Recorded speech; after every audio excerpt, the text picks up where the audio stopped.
I got impatient. I got impatient. Hi. Hello. Hello. Bleh. Why didn't it go to just chatting? My stream deck is revolting against me. Against me. Hi, Alex. Hi, R2D2 fan. Here, I was finishing up my food. By that, I mean I didn't finish it, but it's fine. Hi, Millie. Hello, hello. We're splatting today. Yeah, it's fine. It's fine. So let me switch this Spotify. This Spotify. Yeah, that's better. And then... Chat, you're a little tall. A little tall. There you go. Yes, Splatoon Day!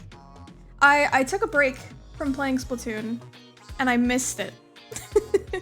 I missed it. I want to play more Splatoon. And now that the season's almost over, I'm like, there's so much of the catalog I want. So I've been playing a lot since the Chocolate Splatfest. And now I want to grind. The music controls are wrong again. Bah. We're a little scuffed today. But I did fix my alerts. I realized y'all couldn't hear them last time. Also, since I last spoke to y'all, I've now gone viral on TikTok for the first time. So that's a thing. That's a thing that happened. I gained a lot of followers from there. So if you're here from the Clock app, hi. Hello, thanks for stopping by. Even if you're just lurking, I appreciate you. Thank you. I was not expecting it. I need to film more TikToks, but I filmed like some silly random ones. It was truly cringeworthy. What? Why am I cringe? Also, I hope that wasn't too loud. Tell me. If it's too loud, I will adjust it. I'm now a micro celebrity. I had like a singular TikTok go viral. I was literally just lip syncing to a stand-up bit. And it was just like, my pronouns are they, she, as in, I would prefer if everyone used they, them, but I won't correct my mom. And I just like made that face and it went viral. It has like almost 400,000 views and almost 100,000 likes now. I think kids are cringe for using Clock app. Fair. The only reason I got the Clock app was because I knew it was good for social media reasons. Because I make content. I know it's good for that right now. Though they recently updated some of their policies that are probably gonna kill it soon. So between that and Twitter dying, I don't know what to do anymore. Follow me on Tumblr, I guess. I don't know what to post there anymore. I don't know what to post. But yeah, it was interesting. I gained over like 1,000 followers on TikTok from that video. I couldn't return to Facebook. I keep forgetting that this model doesn't have like stick out my tongue, because all my other models I can stick out my tongue except for this one. And so I keep going like like sticking out my tongue and being like, oh yeah. I don't have that on this model. But I have a little guy, so that makes up for it, I think. I made this entire model in a day with like tiny upgrades afterward. Thank you. I am a very squid today. I'm a squid kid. He's a soft friend. You can always post wholesome discussions on Tumblr. Fair. I'm not really sure, to be honest. You're fast, thank you. I've cleaned it up a little bit. There was like definitely some errors, but I had a sketch of this model. And then I went from sketch to finished model in a day, which was painful. Don't do that, kids. Which similar to Pokemon model means I stop. But it's fine. It's fine. Are High Five and Friendster? I don't know. I don't know who those are. Oh, you mean those websites? I have no idea. No legs? Yeah. Also, hi Del. Squids don't have tongues. It's canon. Look, there's a tongue in there. I just can't stick it out of my mouth. Legs are illegal for streamers. I mean, my main model I haven't used yet has legs. I just haven't used it yet because I want to make a nice. I want to make a nice little background for it. So instead of this background, I'll have like a room, and I want to make a debut PowerPoint. Yeah, name one streamer with legs you can't. It's true. It's true. I'm pretty sure there was like, was it? Oh, thank you. I'll start. There was like a bit, I want to say with Markiplier, where everyone said he didn't have legs. Thank you. Num. And that like all of his legs are photoshopped. I think that was Markiplier. It was like years ago, because I haven't watched Mark in a long time. They were stolen by the LA gang. Be careful, Markiplier. Be careful. I haven't watched Mark in so long. Nothing against him. I can't do a lot of Let's Plays anymore unless they're, I don't know, someone that Marky Moo know. Let him know. Anyway. Anywhoosie. Ah, it's loud. Ah, it's so loud. Ah, it's so loud in my ears. Game is so loud for me. I don't know if that was loud for you. That was very loud for me. Ow.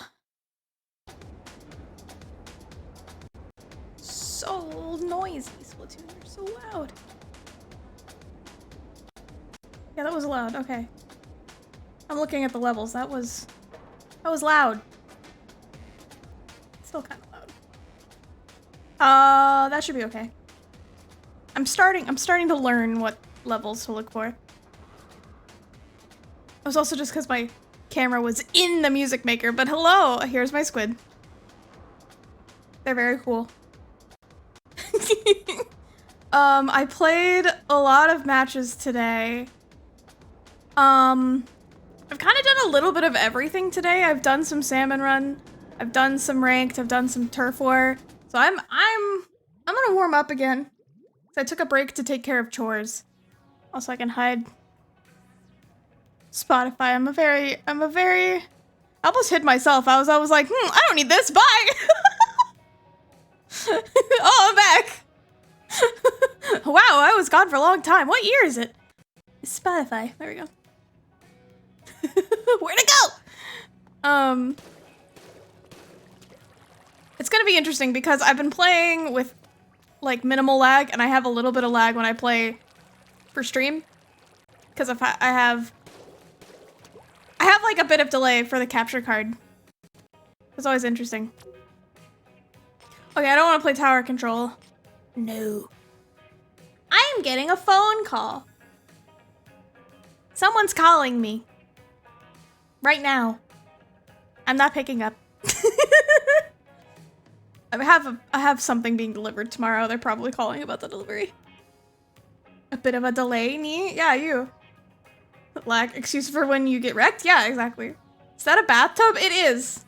It is a bathtub. At least I think it's like a jacuzzi tub. You know, it's like, it's got like handles for you to like get up, and like a drain, and like the little jets for the bubbles, and then it shoots bubbles. Phone called illegal, right? I've gotten like 10 phone calls today, and I had to answer like 3 of them. I'm done with phone calls. Actually, I'm going to switch to a weapon I don't normally use since I was doing serious mode. I've been trying to get like more weapons licenses to get all the weapons again. And then I've just been wearing fun clothes that I'm like, hee hee, I look cool. Which this isn't bad. But I like this outfit more. I like this more. Look how cool I am. Dripped out. Anything can be urinal if you try. Ew! No! I refuse. It's a foot one, like at a spa, I guess. Like one of those fancy urinals. That is dangerous. Yes, agreed. Tree. Tree where? Tree where? Yeah, one of the things that did happen today was that, I had a guy come and trim trees. By that I mean my landlord did, but I had to be like around and like go talk to him. And I literally like walked out of my front door and I was like, hey, and he like looked at me like, yes, ma'am? Like he looked at me like I was a ghost and I was so afraid. Home of challenge missing. Trees, nature's urinals. True. But yeah, he looked at me like I was a ghost, and I was so worried because my landlord was like, I needed me to ask him a question. I was like, yeah, hi, she needed me to ask you this, and he was like, oh, okay, yeah, that's fine. And I was like, okay, cool, bye. And then I went back inside. We were both so awkward in that exchange. No, I don't want to die. But also that reminded me that I went on like a hike once with like a tour guide. And the tour guide was like, hey, if you need to go to the bathroom from this point out, we have bathrooms here, and after that you have to use the facilities. And my mom was so tickled by that joke.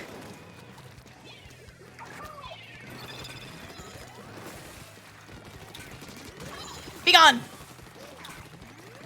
Emo. Oh, that guy's got a sniper. Come here. Get back here. I'm gonna get you. Ah! Yeah! Teamwork. Facilities.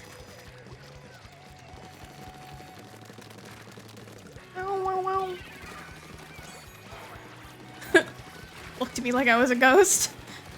Cyber sunbath? I don't know. I tried to look presentable. I put on pants and everything. Normally I'm just in my pajamas all day. I like tried.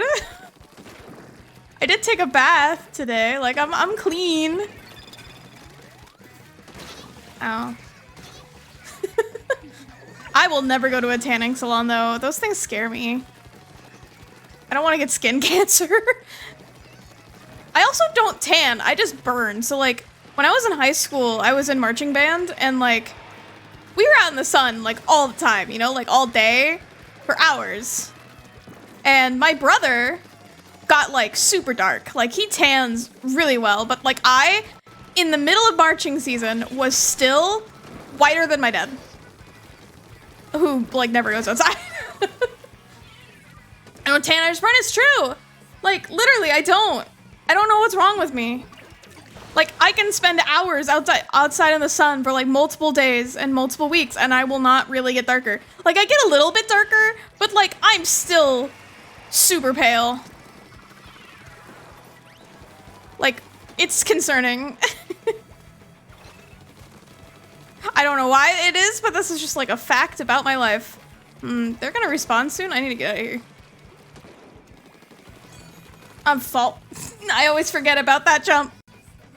It's a process, gotta slow cook over a long time. Listen, do you think like being out in the sun for like at least 4 to 5 hours a day in like southern United States heat, like 100 degrees every day, you know, for like 3 months, I think that's a slow cook right there. I was like, hello, welcome in. That's the like AGDQ little guy, right? Yeah, I love him. He's so cute. Or I love them. I love them. They're so cute. I'm the Caribbean, so yeah. Oh, I'm messing up the wheel. I figured it was you, but hello. Hope you're doing okay. Hope you're doing all right. It seems like work has been rough. Oh, right, the day rolled over. Sweet. Catalog level. That's what I'm here for. That's what I want. Second of 20C here, cannot relate. Yeah, try like 35 like every day. And out there for like 3 hours to 4 hours every day. Like it was rough. Disgusting. I know. And like I had tan lines. Like if I moved my sock, I was maybe like a shade darker. But like, do you see the skin tone on my inkling? Like that's my skin tone. Like I am pale. And like when I was in marching band, it was like maybe slightly into the shadow. Like I did not get dark. I did not get dark. Even out in the sun. Like, oh, I did get a voicemail. Oh no, whoever was calling me left me a voicemail. I guess I'll have to check that after stream. They can wait. It's probably just for my thing tomorrow. It's like after business hours. Whatever important thing they have to say to me about my car's extended warranty can wait till later. I am being a squid kid right now.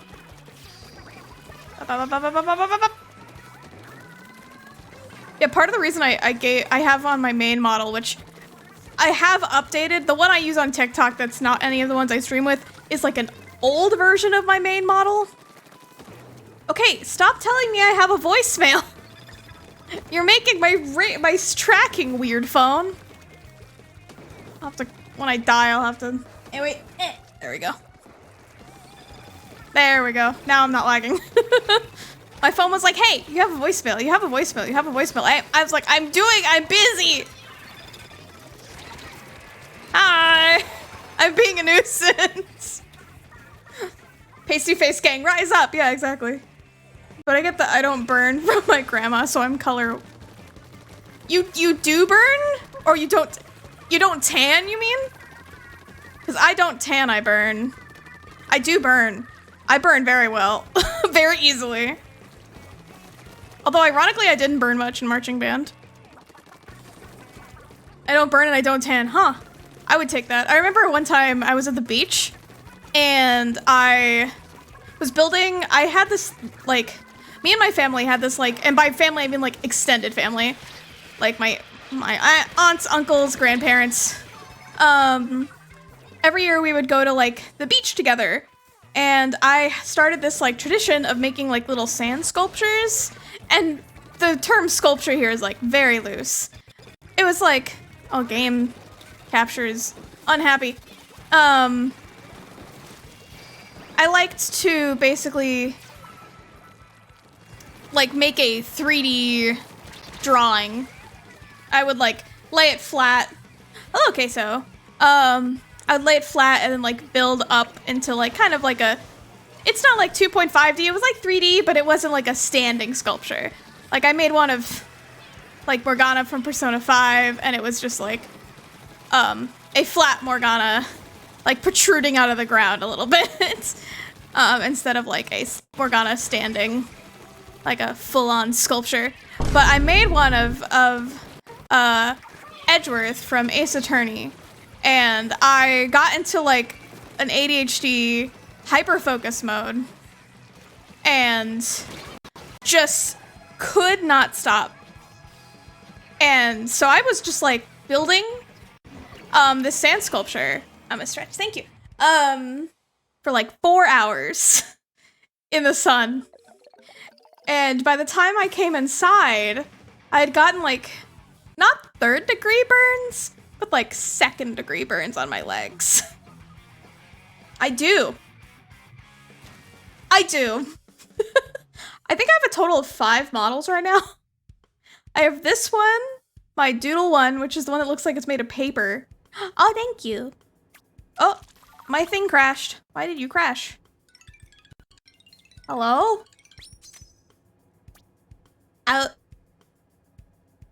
V-Bridger?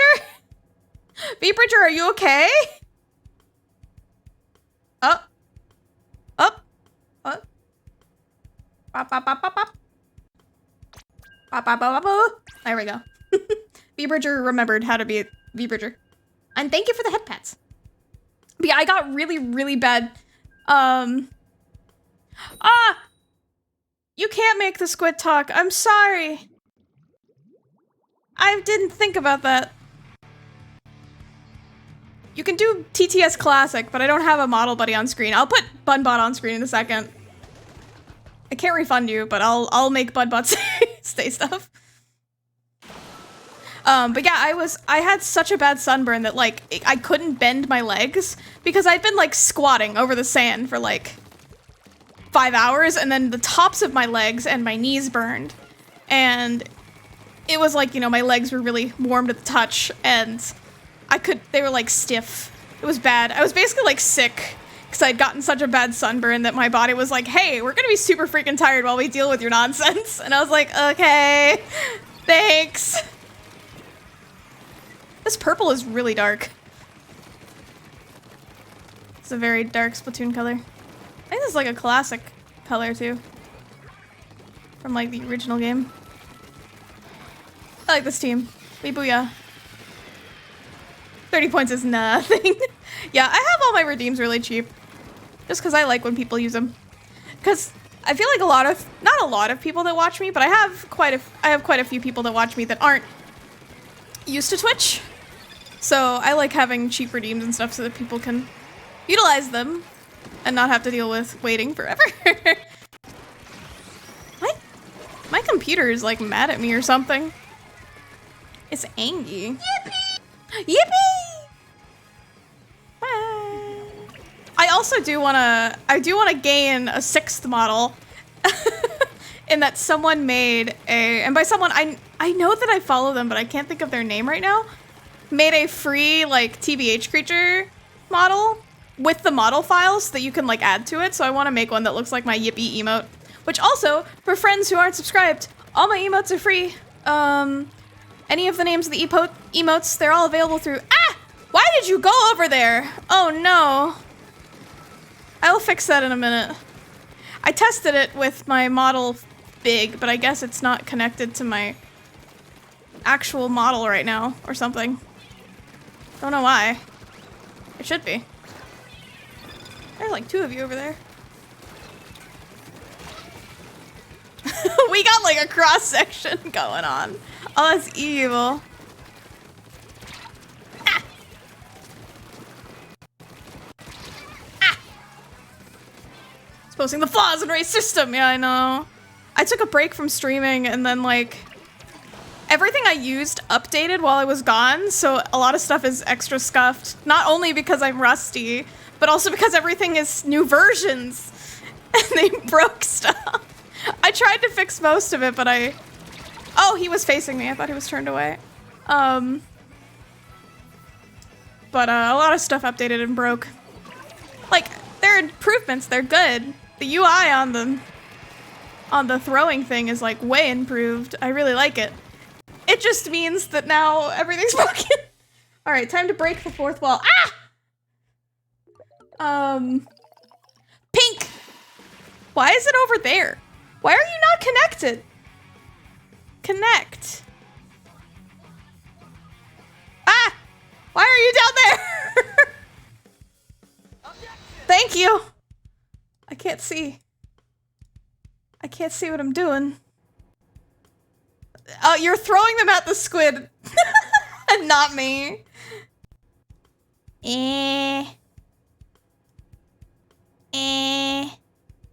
There we go. There we go. Bam. Fixed. Ow. And then also, disregard more 4th wall breaking. I'm sorry. That's not the thing I meant to click. This one. Ah! Where's Bunbot? Bunbot TTS. Come here. Come here, you silly goofy goober. I'm gonna put you in the corner. Go in the corner, sir. Ah! Not me! You! You in the corner. You're too far in the corner. Come over here. There you go. Got a little guy. Now, actually, go in the trash. We're gonna get a new one of you and we're gonna put you on my head. Bunbot TTS. Alright. Everyone watch closely.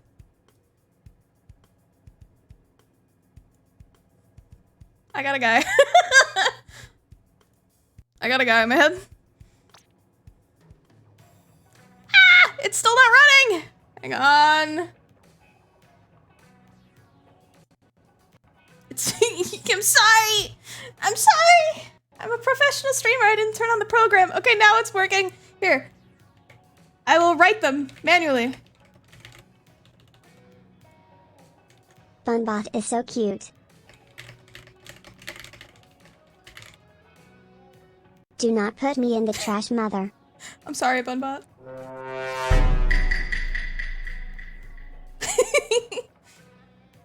Screaming. Yeah, you work now. It's me, the bastard. Thanks. Thank you, I will. Ah, big stretch. And drink water. Ah! I do actually have food, but I'm not gonna eat it. I'm not gonna crunch in your ears. I was oh wait. If the day rolled over, it means I get gambling. Wow. Gone fishing. Rainmaker enthusiast. I'm not a rainmaker enthusiast. But thank you for throwing snacks at my face.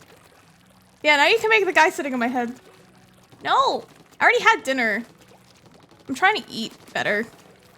I had like a PB&J sandwich and then I have like For a snack, I have a Lunchable. But I was just gonna work at it as I got hungry to keep myself from like going and getting a bowl of chips. That's what I want to do, but I shouldn't do it. Also, I need to close this menu. Go away. I really like having Bun Bun on my head. Look at him. He's just sitting there. He's just a little guy. Kind of a little dude. Yeah, now you can make him talk. Free reign. I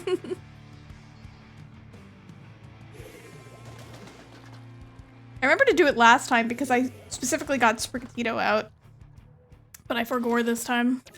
I have like a button to start all my stream programs, but some of them I don't always start, so I don't have them on my button.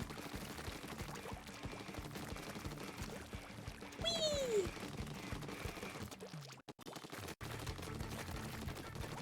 Is my computer okay? It's like lagging a lot. Is it just my capture card that's lagging? I like put my iPad down on my desk yesterday and it like disconnected a bunch of stuff. And all I did was like put it down on my desk and I don't know why that broke everything. So things are freaking out for some reason. Not sure.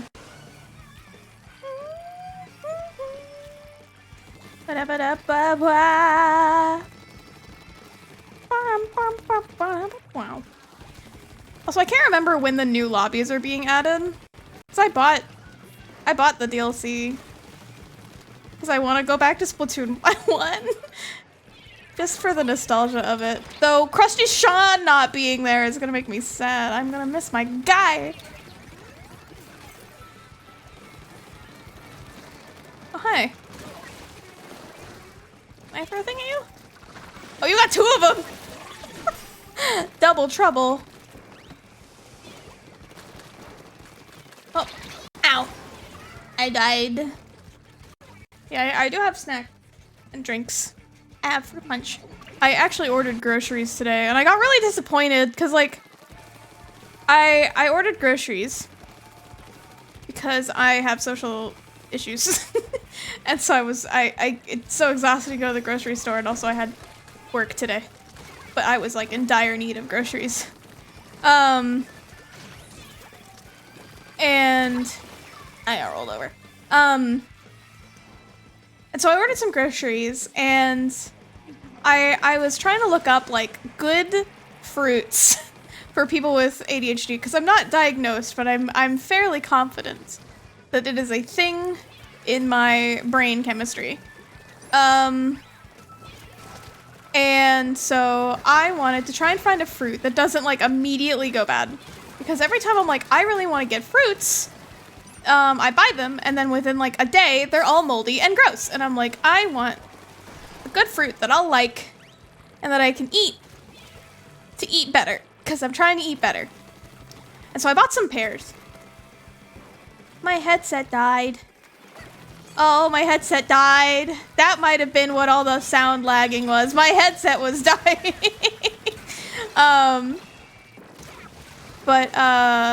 I'll double check there's not any echo in a second. I am sorry, guys. My headset is like dead. Stand pears. Pears are so good. Oh, I didn't mean to turn you back on. Turn back off.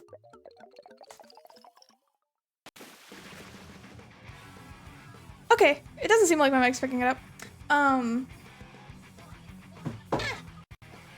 But I got some pears.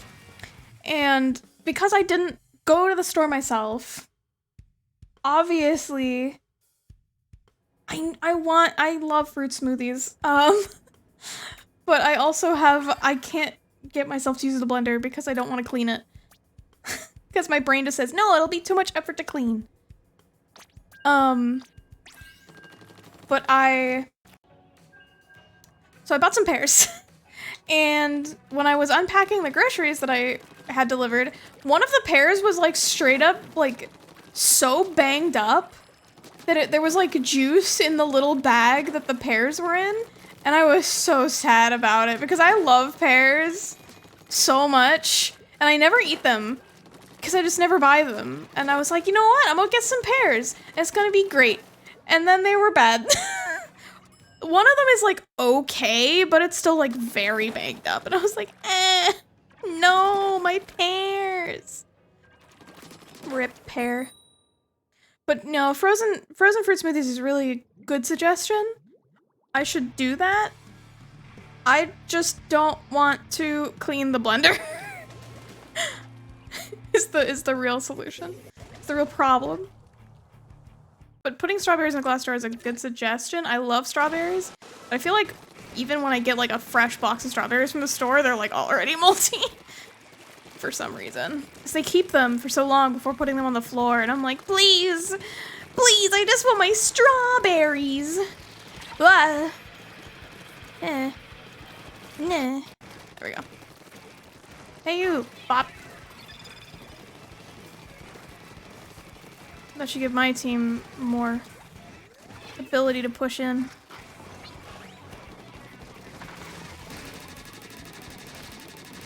Aw. It won't be grape, they're pears. But my pear was like, had a big old bruise on it and then was like leaking juice because it was so banged up and it made me really sad. So I was like excited to have the pear, but now my brain is like, nope, they're bad. Can't eat them. No pears ever again.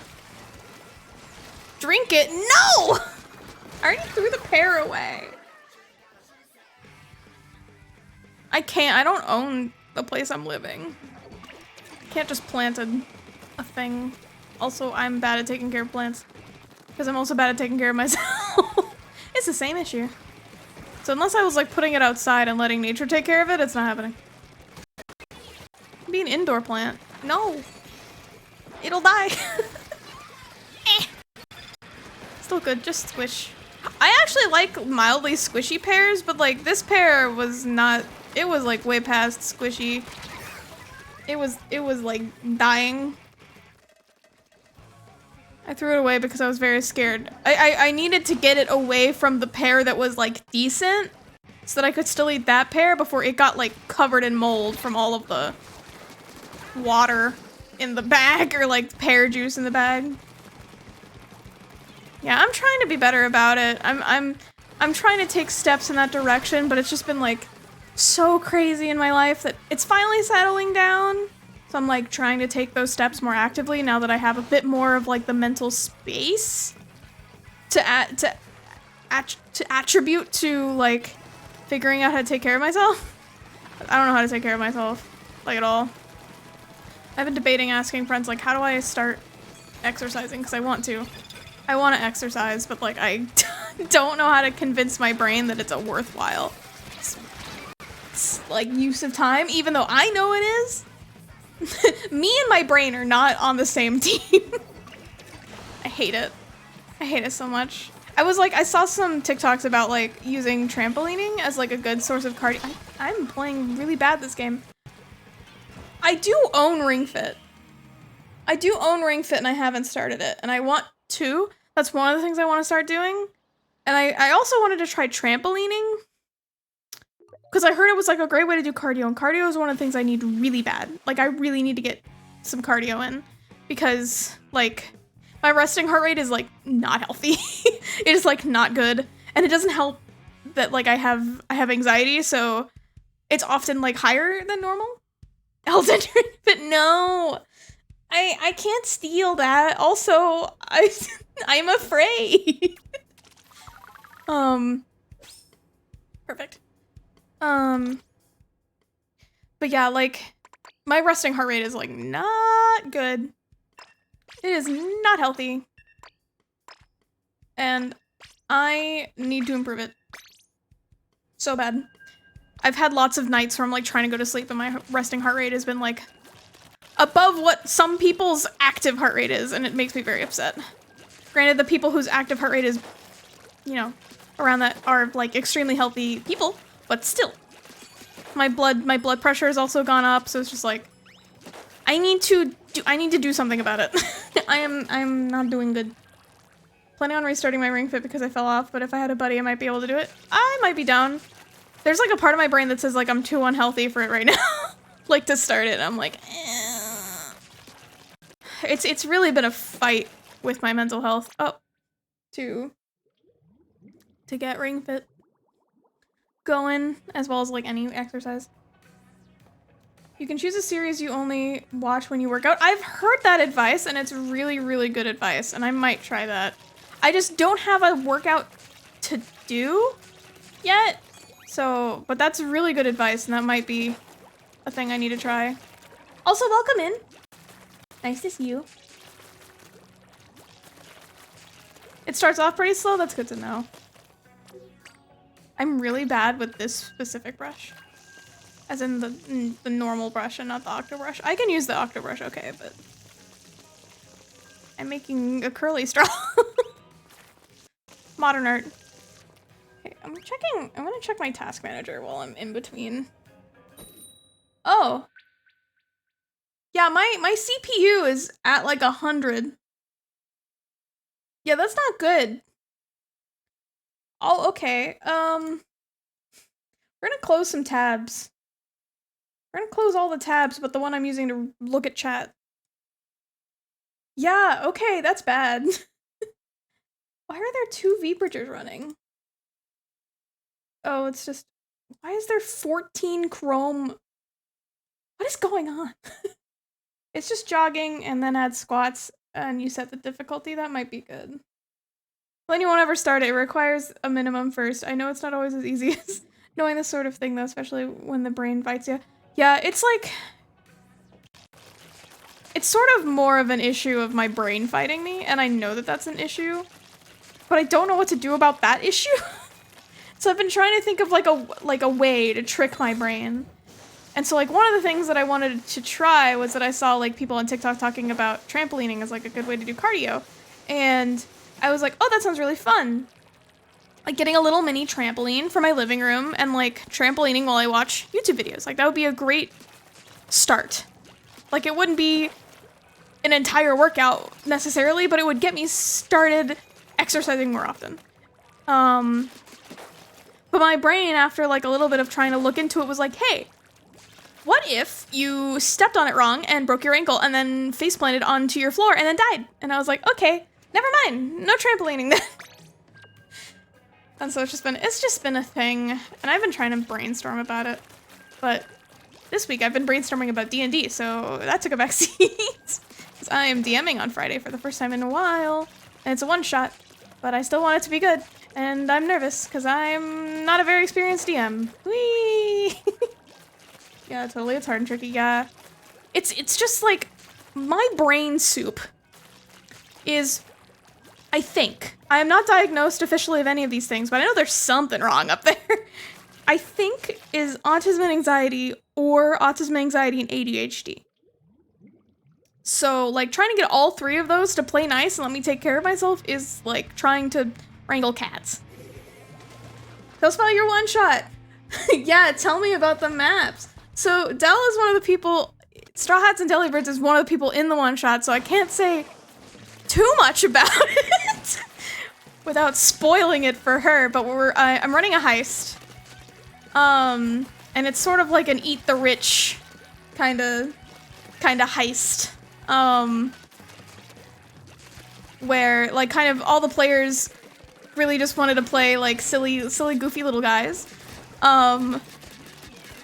And because I am who I am, I made one of them a PNG tuber already, and I'm making Dell one for her character. 2 of them are going to be playing like side by side with camera feed, so I'm not making them one because it wouldn't work. But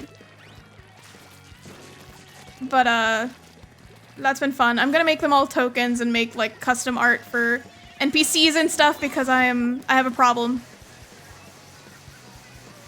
But I enjoy it. It's fun. But I'm like 2/3 of the way through making my maps. So I'm almost there. But yeah, I'm DMing Friday night and I have like stream today, and then I'm hanging out with friends tomorrow, and then I'm a player in a game on Thursday, so I gotta kick my butt in gear. That's so cool. Thank you. I thought you had a GAD diagnosis. I don't have a formal diagnosis, no. But I did go to, like, a therapist in college who, like, they only accept you if you have, like, a good reason. And I was like, I think I have anxiety. And they were like, we can't say yes or no, but we are gonna see you. After, like, listening to me talk for, like, 10 minutes, so. Raise the goat is well established. I don't know about that. I'm just, like, a very detail-oriented person and a perfectionist. And I get so anxious about not doing well that I'm like, I'm gonna go overboard so that... It's that, you know, burnt-out gifted kid syndrome. You know how it is. Oh, I keep forgetting I don't have... I need to do this! Who's your favorite fearless hero? Who is your favorite? I'm running for my life. Stamp, stamp, stamp, stamp, stamp, stamp, stamp, stamp. I haven't seen Puss in Boots. I just see that trending sound. Can confirm rate equals a goat. Thank you. They carry the D&D community. I don't know about that. I am doing all right for someone who's really bad at brush. Paint. Oh, you said I'm a player in your different campaign? I'm playing in a Strixhaven campaign. And my character, he is a bard who wants to join Prismari, which is like the art school. Oop, my bad. I love the little line that I left in my wake. But yeah, I'm playing in a Strixhaven campaign, and my bard is based on Yusuke Kisagawa from Persona 5. His name is Takumi, and he wants to become the world's greatest artist, so he's attending art school. I can actually I can show him to you. That's the right words. Because I made a PNG tuber for him as well. We'll see if I can do it before the next round.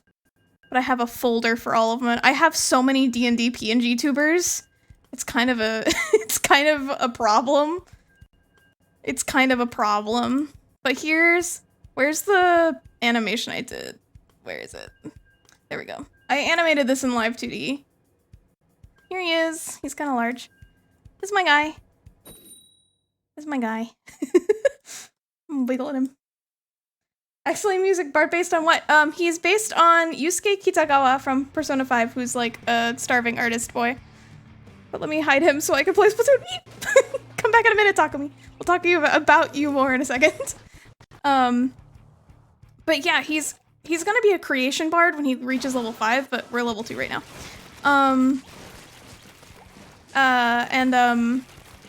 Yeah, he's based on Yusuke Kitagawa, who's this very, very awkward artist boy who his whole life, basically, you know the scene of like SpongeBob where it's like, all I know is fine dining and breathing? That's Yusuke Kitagawa, except for all he knows is art and breathing.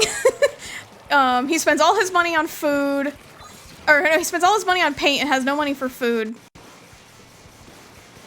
Hee hee, stamp.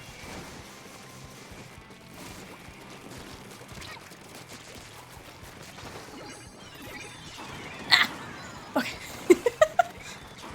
Get back here! Get back here. I'm chasing you. No, no, no! I got him though.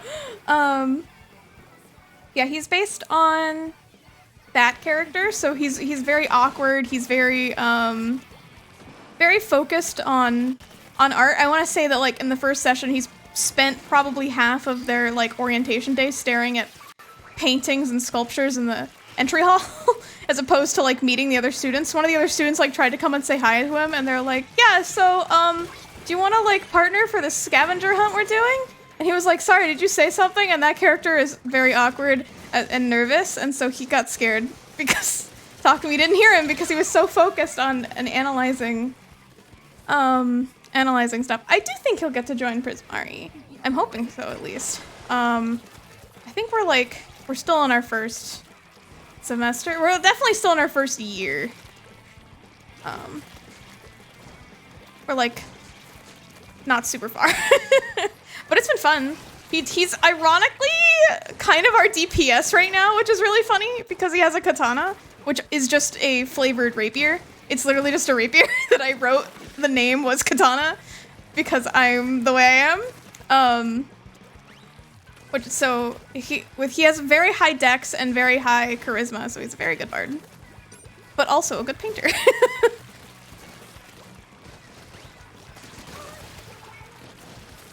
Okay, I'm trying not to die. I have my stamp. You all are telling me so many cool things. I'll see them in a second. Because the last minute of the match is the most important part.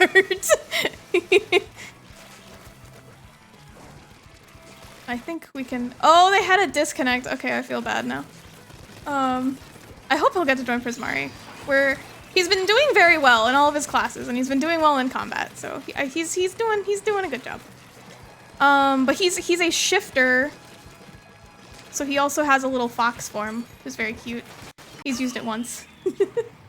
You made a goblin for a Stark-saving game. They're 4 elements monk, and they want to join Prismari. Yes! Prismari, bro! I'm learning to be wizard. Glad you're doing fine. You're doing fine.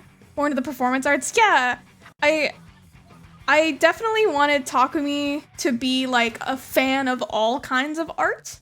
He personally likes to paint, but he appreciates any kind of art. So he's become friends with one of the NPCs that likes... He's a hoity-toity actor, but Takumi's just like, friend. Friend, and I'm like, you silly boy. Okay, fine. You can be friends with the stuck-up actor character, I guess. I wonder if I could, like... Ear.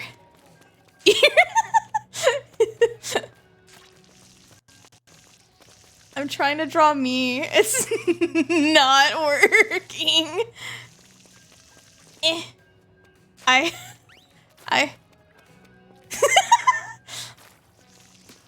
Ow. Guys, do you think it looks like me? The game did not approve. It's like, no, ugly, go away. Oh, that was good. Always fun how a character can want something different from what you think is a good idea.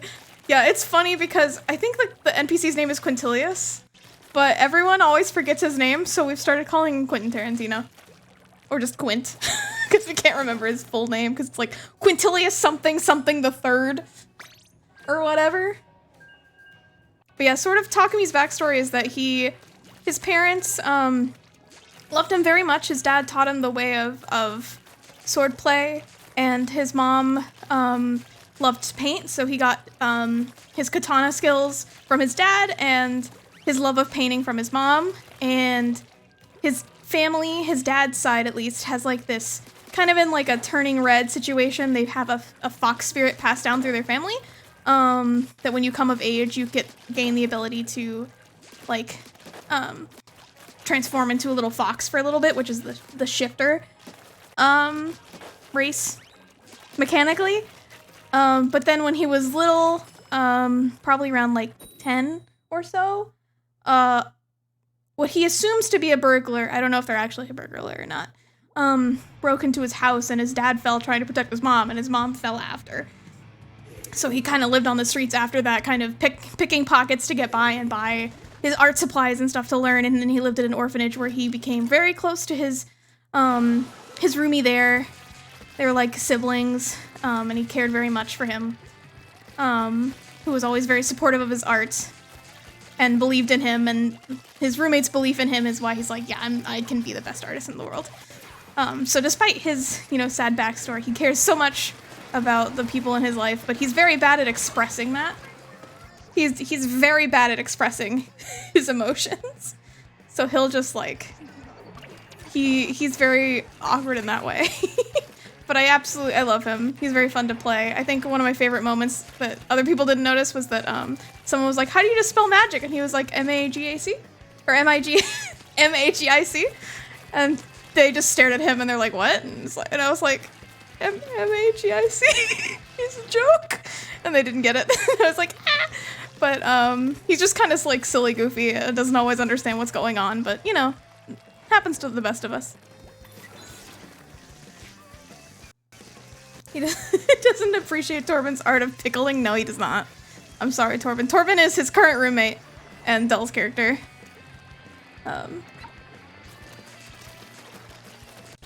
It's a funny interaction, always fun. Yeah.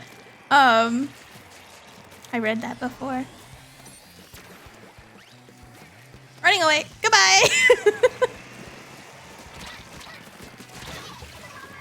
Oh, that's a good connection. Love a character with a clear and ongoing relationship. Makes them fun to play with. Yeah.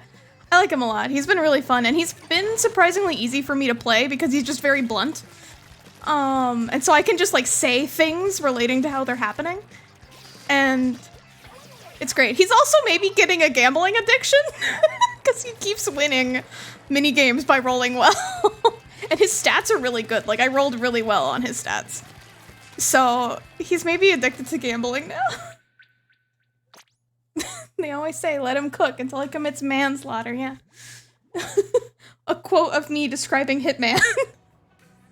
I've also been playing Hitman. But yeah, so I've been playing Strixhaven, and then I'm pretty much this very similar group is gonna be playing, or like one person down of the Strixhaven party is gonna be my party for my heist one-shot. Which, it's a one-shot, but it's like potentially gonna be a one-shot set up to be like a series of like episodic one-shots that kind of like are connected, if that makes sense. So it's a thing. And it took up my entire weekend. I think I spent all of Sunday on a single map.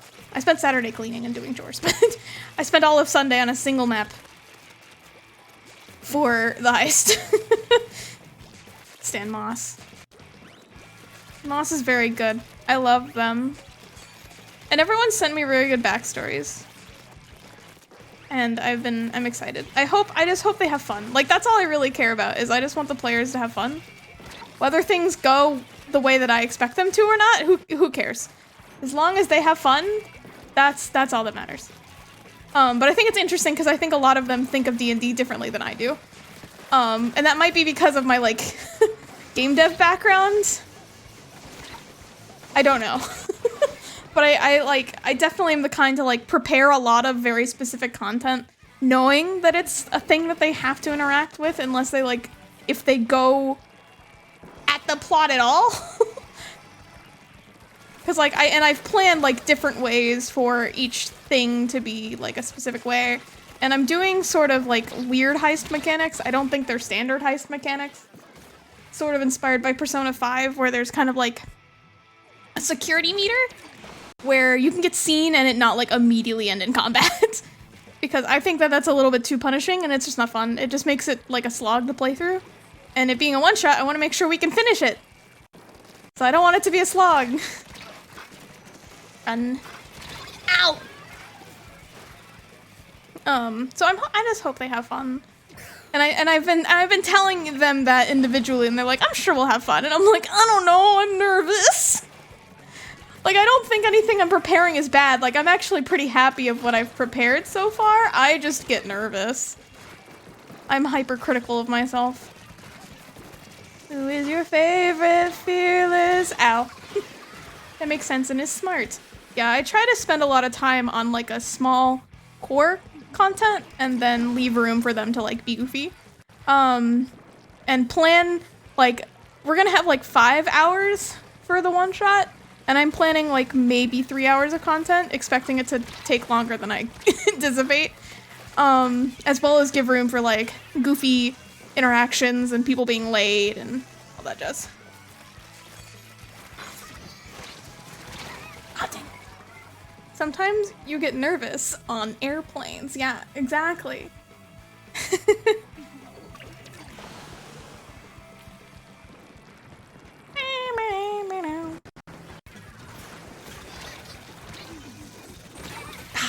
I thought I could run through it. I'm stupid.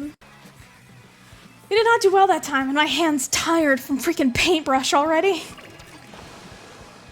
Hate paintbrush. Hate paintbrush. I am not good at paintbrush. All right, let's look at this computer situation. What is going on? OBS, why are you using like 40% of my CPU? What is happening?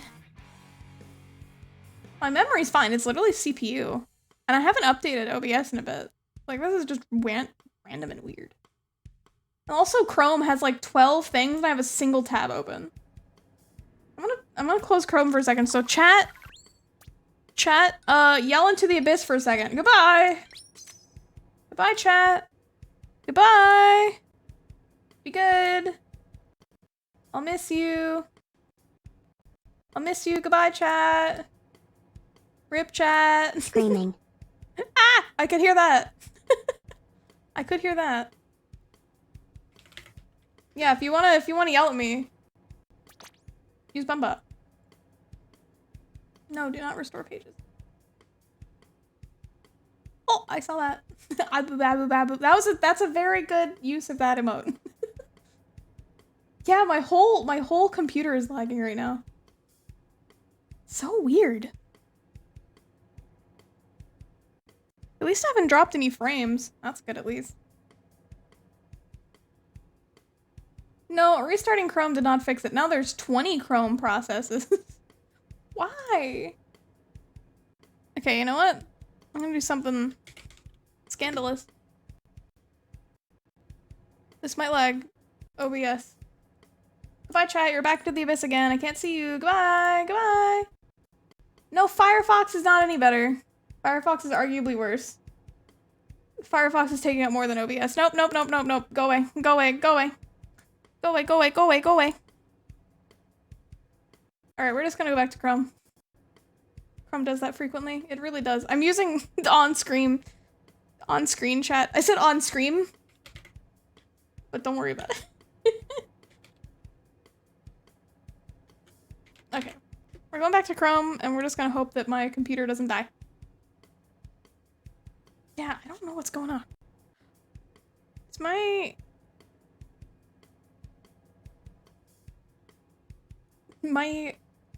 Microsoft Defenders may be doing a scan as well. Because the perfect time for Windows Defender to do a scan is like while I'm streaming, of course. Of course it would be. Yeah, it looks like it's mostly OBS, but like there's so many things running. There's so many things running, and there's so many things doing like a little bit. Just like a little bit. But because there's so many things doing like a little bit, it adds up. But I can't close like any of them. Don't worry, you have an idea? Alright, what is it? What do I do? What do I do? Ah! That fixed it, thank you. Some concussive maintenance, thank you, it fixed. Completely fixed. 100% CPU. Oh, no, it went down to 90. 89. You did it. You fixed it. We're fixed. Ah! Alright, how close am I on the brush? Not at all, I imagine, because I bought this specific brush today. Not at all. Cool. I need like 2 more weapons tickets to have all of them again. I don't need all of them. I just like having all of them. And then I can do funny roulette streams, which I enjoy. I've made a bag. But yeah, without talking about like what's on the maps and spoiling things, because one of my players is in the chat, one thing I can talk about with the session I'm running is that when it comes to maps, when I make them, I get very... The main reason I make maps as opposed to like use pre-existing ones is that I like to put story details like on the maps, so that there's like an element of visual storytelling at least, I guess, if that makes sense. So I can talk about an old one-shot I ran, which was like using some pre-existing characters that we had made kind of all, and I ran like a murder mystery session. And the thing that was funny is that one of the characters that went was my character. He was there. And it was his murder that they were solving. He dies, like, at the beginning of the session. And they had to figure out who killed him. And what was fun about that is that I could put, like, some elements of, like, I could lay out the entire area myself. Though, to cut down on my own work, I made, like, one big map, because they were, like, they're at, like, a dinner party in, like, a fancy kind of mansion. And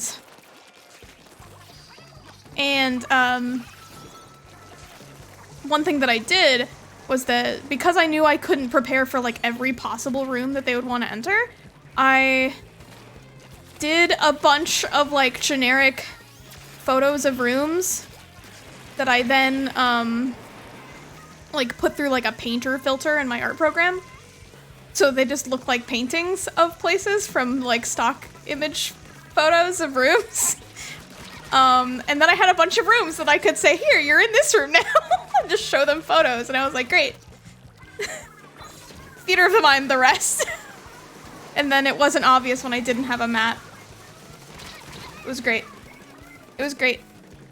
And the twist at the end was that he faked his own murder to see how good they were at solving it because he's a detective and wanted to know how good of detectives they were. And they were mad at him because they like him and it traumatized them. But yeah, so I tried to make sure I don't, like, create too much work for myself. I'd ran another mystery similarly, where I made, like, an entire little town map, and I was very, very proud of it. But then I learned from that one, because I did that one first, that I won't be able to predict all the places they go, so I couldn't have maps for everything. So I felt like, oh, it's really obvious this isn't important to the mystery, because I didn't prepare a map. Like, I didn't prepare a map, so it's not important. But, you know, so I tried to make it less obvious. It's like, okay, here's all the places you can go, and I had, like, things for all of it, and then I had certain reasons they couldn't go other places.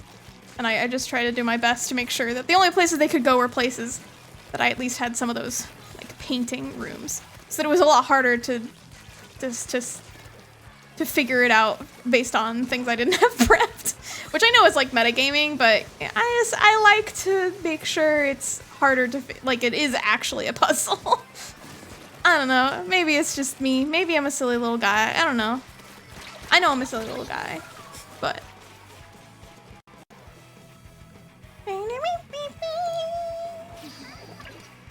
Booyah!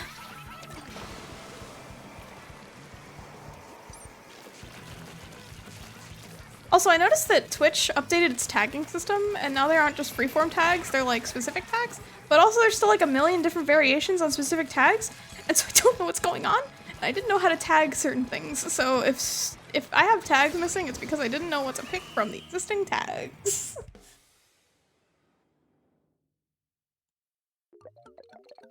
A lot harder to see beyond the curtain. Yeah, basically. But on that first mystery I ran, I put a lot of effort into making, like, visual indicators for stuff on the map itself as well. And I really enjoyed that. And I did less of it on the murder mystery because there was just less to visually indicate. Because I had less, like, specific location maps. But I'm definitely having fun. Like, there isn't, like, as much of a mystery element in a heist, obviously, but I'm still enjoying, like, putting visual storytelling into the map. It makes me happy. And then it makes it feel worth it to make your own map. It's like, you can just use an existing map and, like, say, yeah, there's these things here. But it's fun. It's fun. What notification is that? Who are you? I just got, like, a notification that just said banned, not allowed to come in, but it's just someone's stream title. I don't even know who you are. I don't know who you are. I don't think I don't follow you. Why did I get that notification? I show you some of the maps I've made. I'd be interested. I could also show you the maps that I'm talking about. I just can't talk much more detail about them because Straw Hats and Dell is here. And she will see that they're spoilers. I could show like an old map. Like a really old map. Like my city map, which is one of the first maps I ever made. I was very proud of it. But D&D, DM stuff. Ah! Maps! Look at this town map I made! Look at this town map. You can't see Splatoon anymore, but look at this town map. I made this! I made this! I'm very proud of it! It's nothing like amazing, but I'm very proud of it.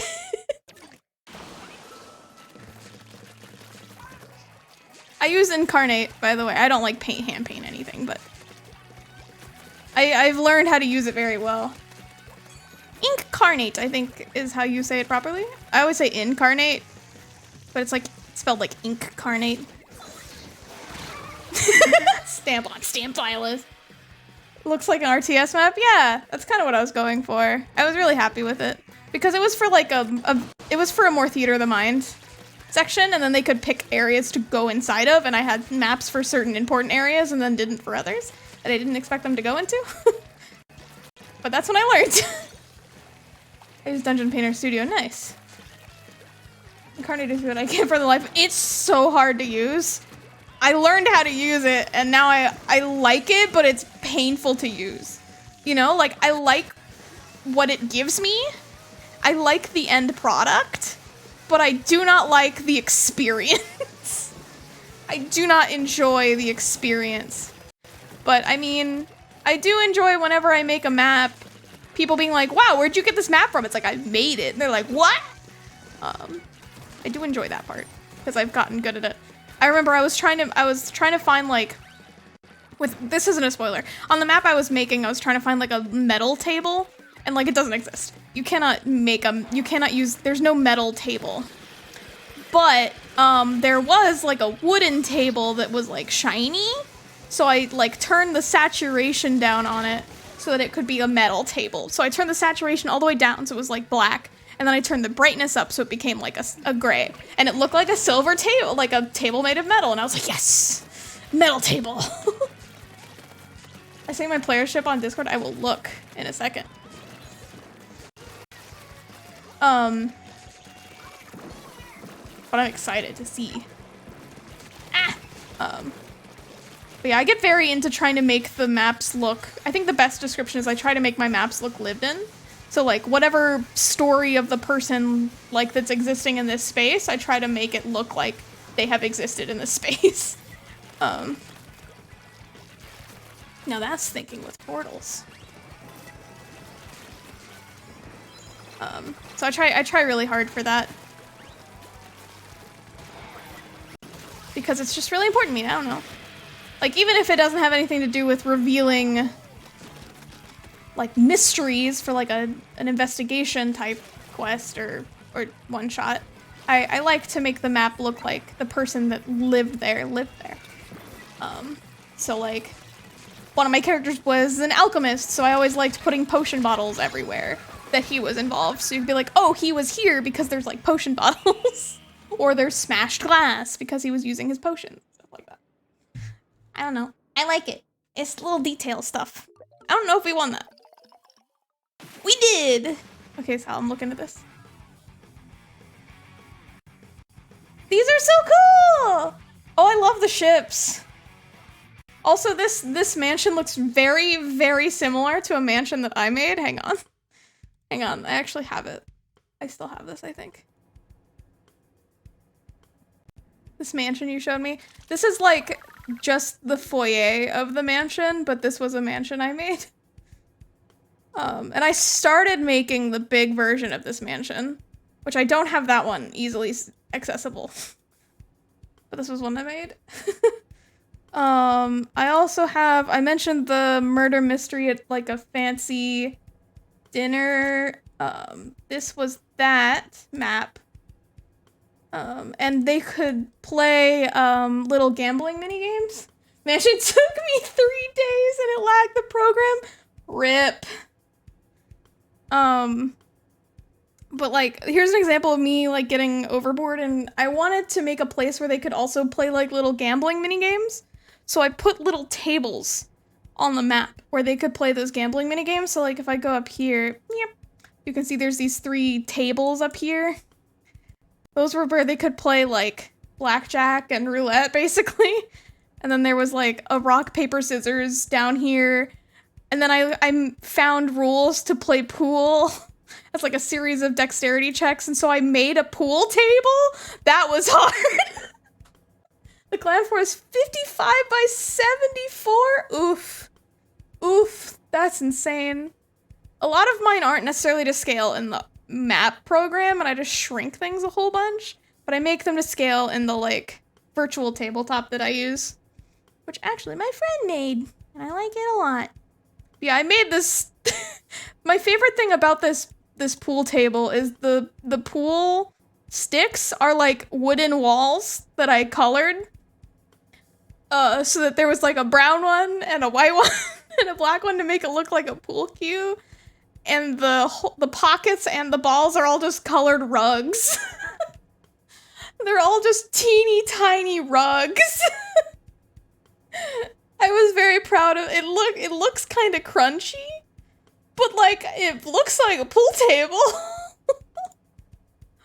Oh, this burned down town you sent me is really cool.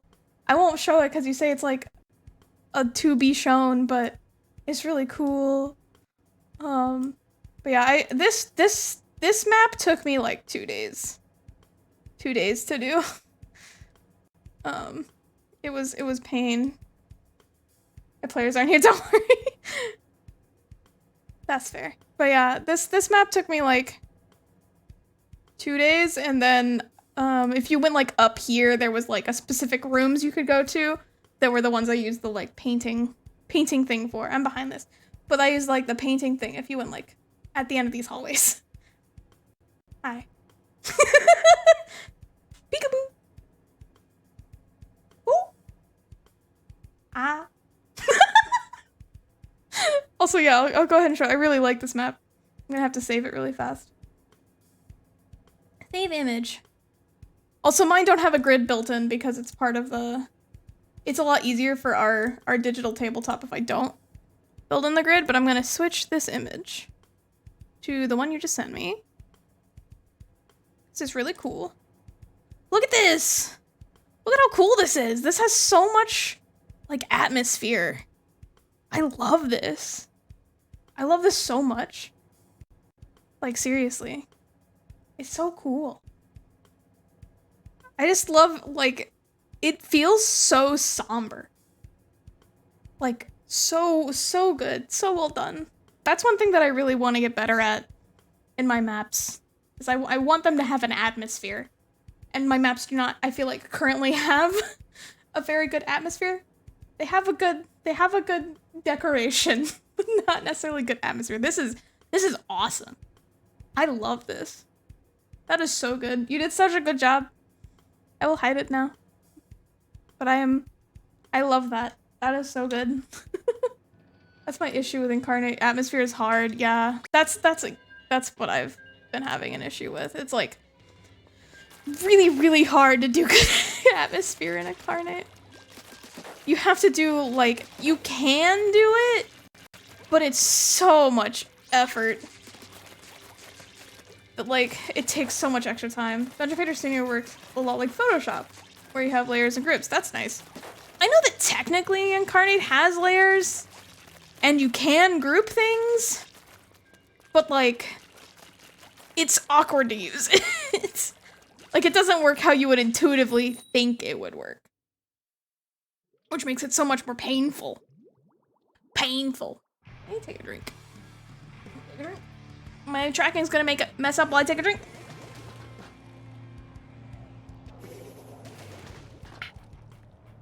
I warned you. Yeah, it's like first come on the bottom. And you can mess with it, but it's like... It's more like you have layer groups than you have, like, layers. Because it'll be like first come on the bottom, but then you can be like, okay, this one's on layer 2, so it's above like whatever I first put down. But then if you want to put something below it, you have to put it on like layer 0. And then you end up with just like a bunch of like random assignments on things. Because you placed it down later, but you want it to go under. I have a problem when I like put down like the really rough furniture I want in a room, and then I'm like, I need a rug. And then I have to like figure out what layer to put it on so that it's under all the stuff I put down. Because I messed with layering to get stuff to display correctly in the first place. It's painful, but I know how to use it. So I keep using it. And I like the assets it has, it's so painful to use. But I vastly prefer it to hand drawing my maps.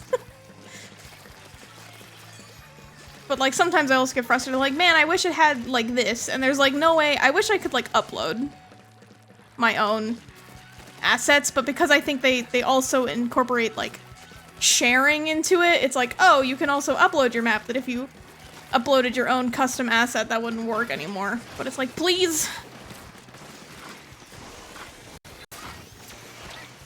Stamp, stamp, stamp, stamp, stamp, stamp, stamp, stamp, stamp. Ah! I love Bun. Look at him go! Look at him look! Sorry, I love Bunbot. I love Bunbot so much. He's one of my favorite models I've done, and he was really simple, relatively speaking. The worst part about Bunbot is when I had to draw him. It didn't take me that long, I just didn't want to. Because ADHD was like, it's gonna take a while, and it did. It took a little bit, but... now that he exists, I'm like, yay! Look at him go! Look at my little dude. I have to sneeze. I have to sneeze! I'm not gonna sneeze. I'm gonna win. I can hold my sneeze. I can't. It's like hurting my nose and then also my teeth somehow. My teeth are hurting because I have to sneeze. This just in.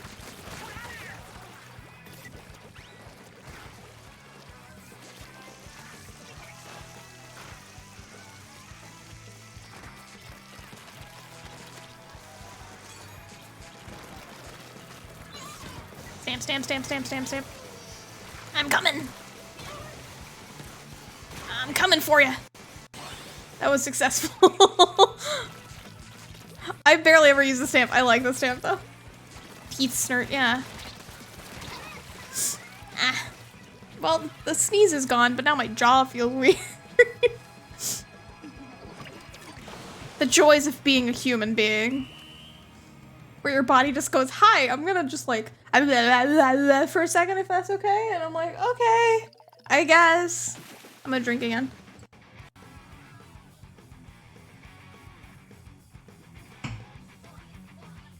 I have like fruit juice. I have fruit juice. Ah, sugar-free fruit juice. And it's very tasty. It's very tasty. I enjoy it. I died 4 times, but I still did good. Catalog level up, yay! I'm gonna go check my catalog prizes. Oh, I have so far to go. The thing I really want in the catalog, this is not what I want. This is what I want. The thing I really want from the catalog is, not wave them off. It's one of the emotes. I want one of the emotes. It's not who's next. It's Robo Steppin', and it's 73. You're good with Incarnate. Can I throw money at you to help my world map? Maybe. Not right now. So the problem I have with Incarnate is also I hate using it. But I would consider it. I would consider it.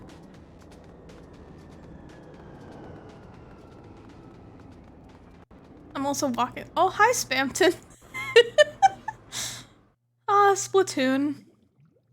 Oh, Splatoon. I love Bunbot just sitting. I love him. Okay, we're gonna buy these two because I don't like blasters and I don't like splatlings. We're gonna buy the bucket and the Tentec because Tentec is gonna be so much easier to use. Ooh, pop my neck. Big run! That already happened, friend. Did you miss it? I was really bad at Big Run. I actually like downgraded my salmon run a bunch because it was too hard. What if we give Spamton autism? He already has it. What do you mean? Deadeye bottom feeder spin.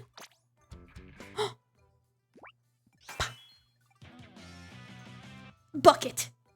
But wait, there's more. No. This is a bucket. No, there's more. Yeah, and I think that this is in reference to they announced a new big A pot so you can cook. pot so I can cook. There he is. There he is. There he is. Please. Please. Please. I can't hit control. Please. Please. Please. Please. Please. Okay, I gotta get small again. How do I get small again? That's how I get small again. Please. Okay, zoom out. Please. Please. Please. Yeah, correct.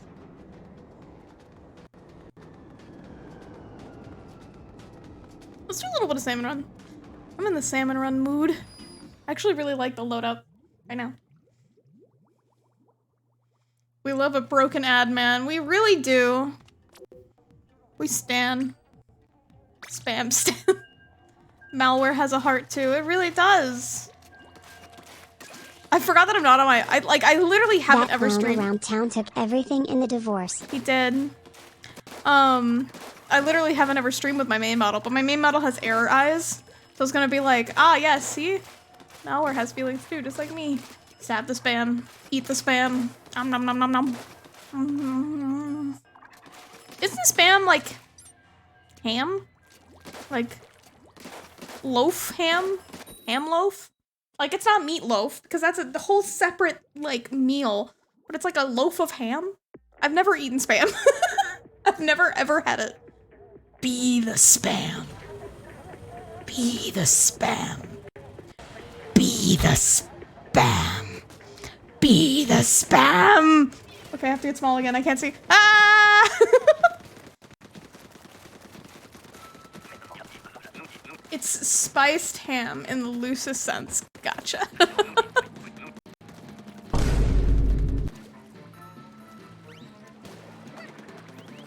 Ah! I almost got eaten because I was being goofy. Being goofy silly. Whee! I missed! Whee! Second time's the charm. I really like having Budbot on my head.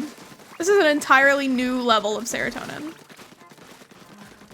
I've had this sushi thing. Yeah, I know there's like a tamago with spam, which is like a Hawaiian sushi.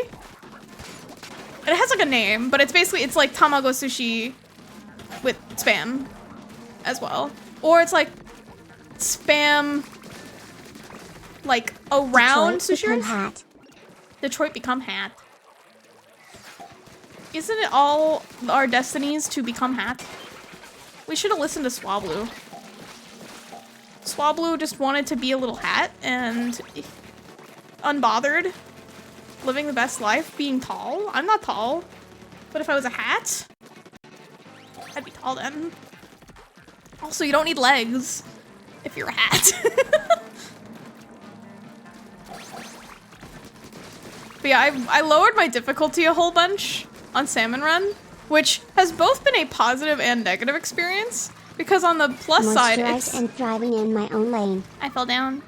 Moisturized and thriving in my own lane. On the plus side, it's way easier to succeed. On the negative side, it's way more likely the people I'm playing with are new. And so I don't always know what to expect from the people I'm playing with now.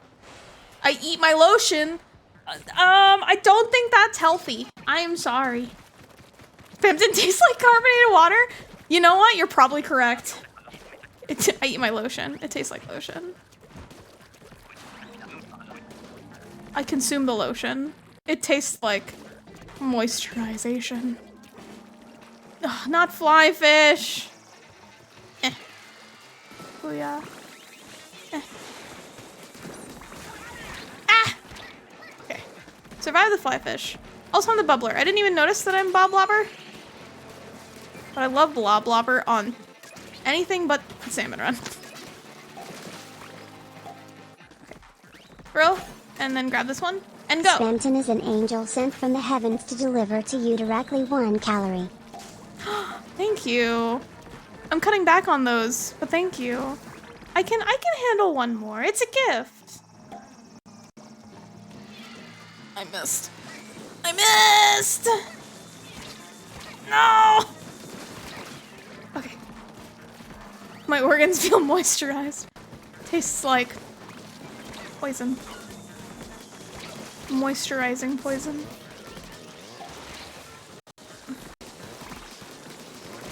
Ah! Dang it. I was getting surrounded, but I killed the guy. Killed the dude. Okay, got them up and running. We need one more. There's one more here. Inside's like a shark, smooth in all directions. Okay, we survived. For now. Like, no one's dying right this second. So I think we're good. What? Dodged becoming a liar. Funny little bean boy who have fun. Devil is a funny guy. He is. Spins round and round. Where he'll stop, nobody knows. He's yet to be found. But some say he's a clown around town who likes a little bit of chaos. Chaos! Why does my tracking just die? Oh, because like my phone is telling me I have a voicemail. Stop telling me I have a voicemail from hours ago. Stop! I'm getting notifications. Oh my goodness. Stop. Stop. Why is... Stop. He took the fucking ketchup, kids.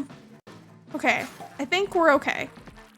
But like, man, getting notifications really screwed everything up. My family was texting me, and then my phone was like to have a voicemail from like an hour ago. But maybe it's important, I don't know. I can't hear the vine boom sometimes, but I know it's playing.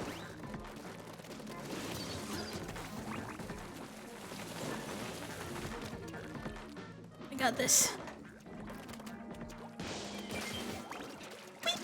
Okay.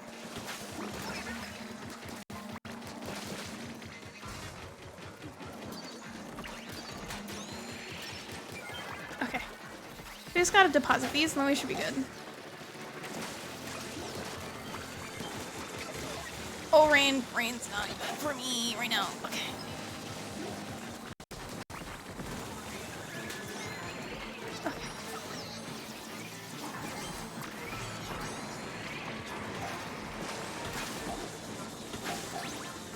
Whew. Okay. Sorry, I got in focus mode. Spamton G Spamton. From the hit game, Undertale. He's my favorite guy! Dang it. I got distracted. Okay. I'm probably gonna take a quick breaky break and just see what this voicemail is. Make sure it's not important. I just wanna make sure. So, give me like 2 seconds, chat. Give me like 2 seconds. And then everyone died. The end. It probably isn't. I'm gonna make sure it's not. Because I keep getting notifications, so I'm making sure nothing like bad is happening. I just have to be sure. So I will be right back. Because I can't look at it without my tracking dying. So I'll be back real quick. It'll be like less than a minute. But get up, stretch, get some water. I'll be back in just a second. What?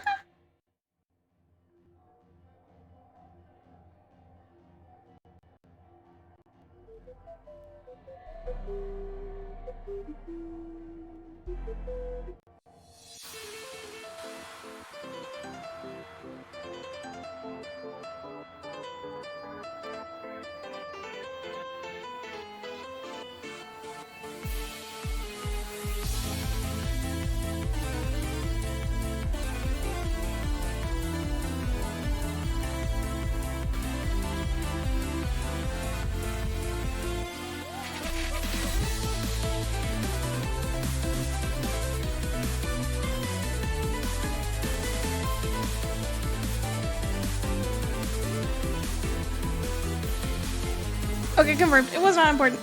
It wasn't important. It wasn't important. I made it too quiet. It wasn't important. I needed to be sure. Because they did call me like 3 times. But I have some furniture being delivered tomorrow, so they were like, hey, we're coming tomorrow. Oh no! I'm sorry! I'm sorry about that. Yeah, they're just like, yeah, we're coming. And I already knew that. I already knew that. I already knew they were coming. They emailed me. Hello! Hello, excellent friends! Thank you so much for the raid! I hope you're having a wonderful day. Howdy, hey, I'm Ray, and my pronouns are she, they, and I hope you're having a great day. We're playing some Splatoon and just vibing. Just chatting. I just got back from a quick breaky break. Because I kept getting phone calls. Turns out it was nothing important. I just have furniture being delivered tomorrow from IKEA. I'm getting a bed frame.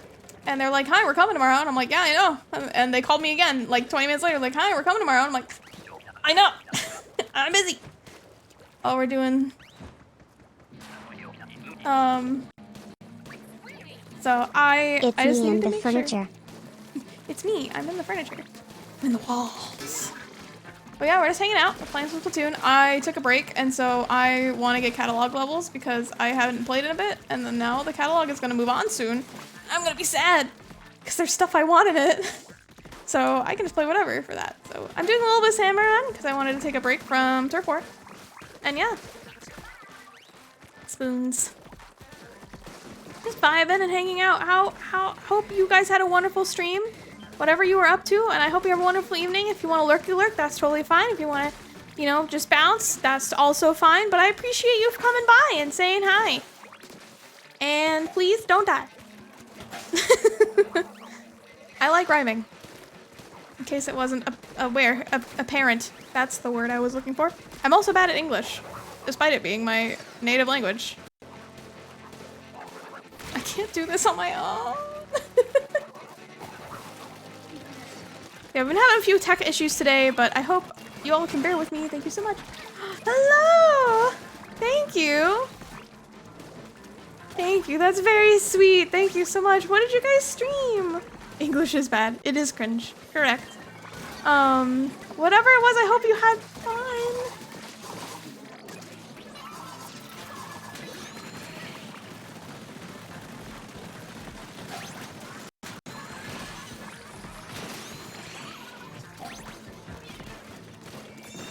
Okay, got them. You're playing Parkitect? Oh, fun! I love Parkitect. I am always a fan of Roller Coaster Tycoon adjacent games because I'm a fan of Roller Coaster Tycoon. I actually, like, literally over the weekend set up like a VM for playing like Zoo Tycoon and other games that like were my childhood. So I've been very in that like tycoon game spirit recently. It's very good.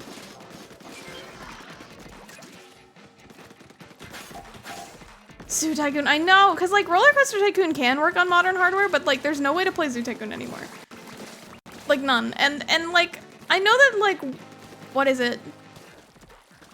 Because I know there's like the Planet Coaster and Planet Zoo.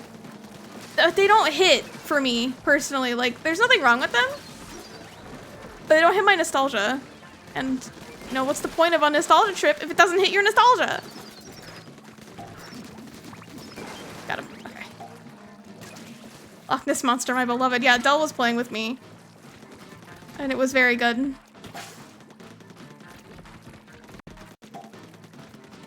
Yeah, there was a Roller Coaster Tycoon, was popular enough that now there's an open source implementation of them. I wish there was one for Zoo Tycoon as well. But the VM has been working out, so that's been nice. Because sometimes you just gotta relive those games. And like, I don't know, something about revisiting old games has made me really, really appreciate them.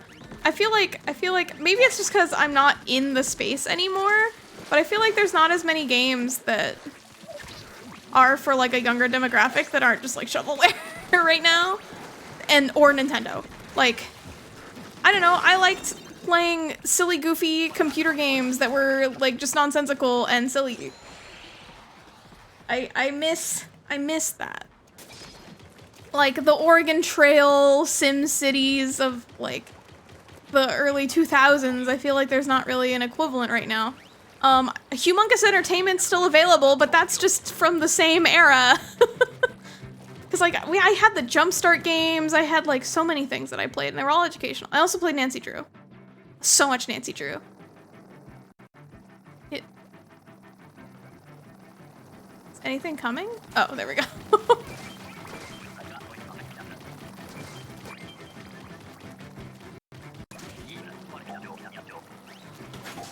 We were all just like, what's happening? SimCity. I can't play City Skylines. I don't know what it is. It gives me motion sickness.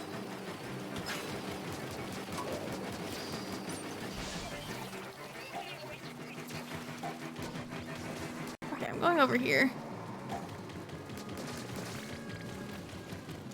I hate this. I have to be so close. It's bad on this map. Run, run, run, run, run, run, run. Okay.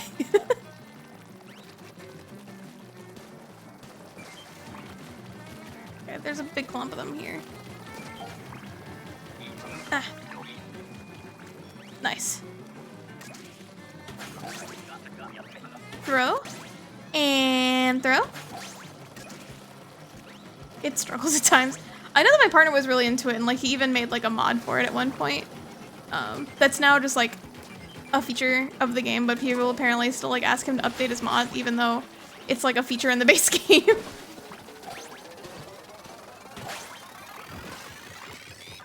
Booyah! We've been playing older sibling, younger sibling style. I spent so much time playing SimCity. I played a lot of SimTown, ironically. I also played like an ant simulation game. I think it leaks memory as memory leaks, like a bucket full of holes.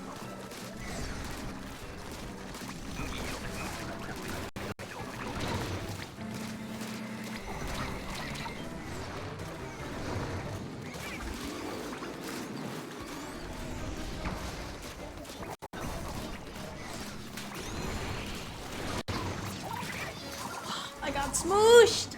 I got smooshed. Sim Ants, yeah, that one. I played Sim Ants. Because I went to daycare and we had like a computer room. And so I would play Oregon Trail 2 and Sim Ant on that. And then I would go into our console room and play Pokemon Snap. And then I would go home and I would play Jumpstart Kids Math, 2nd grade. And then I would play Humongous Entertainment games. I wanted to play Sim Ant as a kid, but I never did. All I really remember about Sim Ant was that I had a bully and I was playing Sim Ant once and the bully was like, hey, get off the computer, but you had to like sign up for like computer times and I had signed up. It was my computer time and I was like, no. He was like, hey, get off the computer, shorty. And I was like, you're a shorty. And he was like, what? I was like, yeah, I said what I said. That was the first time I stood up for myself because I just wanted to play Sim Ant so bad. Or was N64 at McDonald's? Yeah, I do! That was so good. You unlocked a memory. I remember there was an animal game that I played that has so many bops. Nice. Yeah, I just started like repeating at him whatever he said and like I don't think he was actually that tall, but like I was like in 2nd grade and he was probably in like 5th, and so he seemed like super tall to me. Like basketball player levels of like super tall.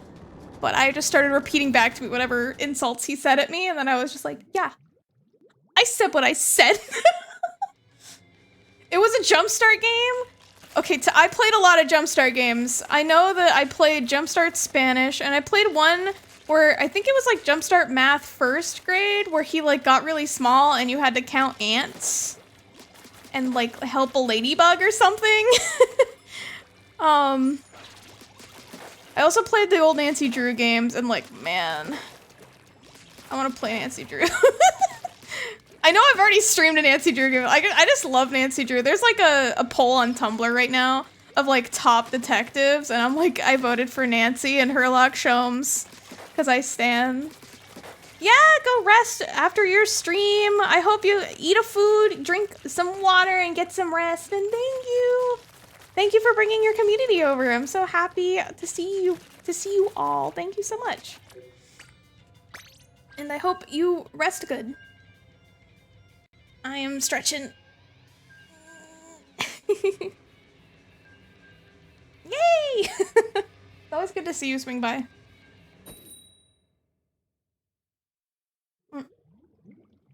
My model freaks out when I drink it out of my glass. My phone is kind of like right where I would put like my water to drink. So it freaks out. It's like, I can't see! I can't see!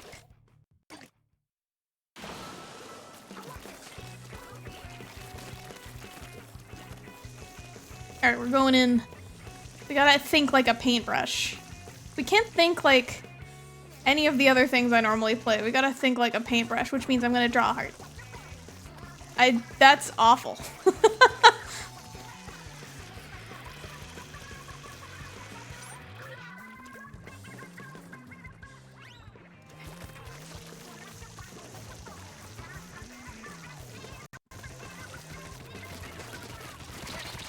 Dang it. He saw me. I was so focused. Think like a paintbrush. Think like a paintbrush. No, I'm too busy thinking like a roller. How could you leave spawn like this? Ah! Too busy being a roller at heart. I'm a silly spawn painter. Get dead. Sending you some for later? Sending me some what? Some what? Be one with the brush. Become the brush. I will say that the method of like having to... Also, hello! Songs from Jumpstart. Oh, amazing. Thank you. I do really like that in order to unlock new weapons, you have to try new weapons. Basically. After a certain point, to get more weapons, you have to play more weapons. I feel like it does help me get better at the game. I say immediately dying. But I like it. My chair is like, hi, I wanna scream. Can I scream? Very professional stream today. My computer almost crashing, my chair screaming. It's just, you know, the usual. The usual. Last week, everything mostly behaved, except that I forgot to turn the sound on for my alerts. I could hear them, but stream couldn't. And then this stream, everything's like exploding. Ah, the way of a streamer. Yeah, I've been feeling very nostalgic lately, and like that's a good and bad thing. Like I love feeling nostalgic. I love indulging in nostalgia, but usually if I'm feeling nostalgia, it means like super nostalgic. It means I'm very stressed. Also, was that guy trying to draw Among Us? Dude.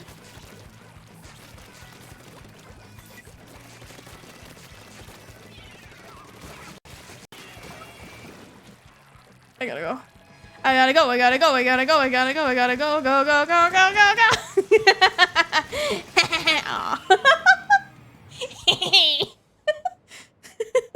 I feel like I became one with the brush. I feel like I did it that time. Yay! Ooh, that was close. That was like 0.2%.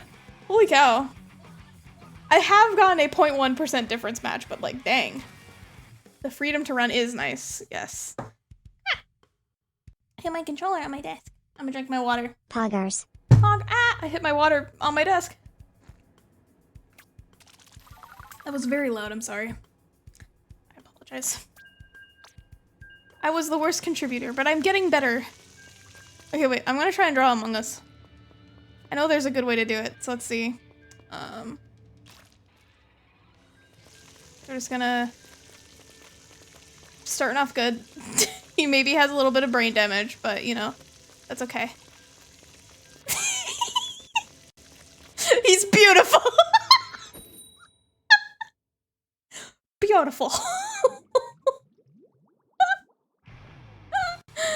I love him. Amogus. Thank you. What he deserves. I do like that when I'm looking left, Bunbutt looks the other way, so it's like, whoa, whoa. I need to be a brush. Run! Run. I'm just thinking of that, like, ah! Thank you so much! Thank you so much, Angel of Venus. It seems like the throwing program has died again. But, thank you. Thank you so much. I hope you're having a wonderful day. Welcome in. Thank you all so much for your continued support. It means so much to me. All the money that goes into stream goes back into making stream better, so thank you. Why are you bad again? I'll mess with you after this match. I don't have quite enough time to mess with it right this second. But yeah, I think I was saying that, like, when I get really nostalgic, it usually means I'm really stressed. And I know that I'm really stressed, but, like, that's not news to me. But it usually means that I'm like, I'm stressed. I need to escape from reality. And fantasy is not doing enough right now. Okay. Prepare for pink. Stop disconnecting. Thank you. Okay, there. It's fixed now. Here's some free throws. Bam, bam, bam, bam, bam, bam, bam. All right, now to the comeback from behind victory that I need to pull out from seemingly nowhere.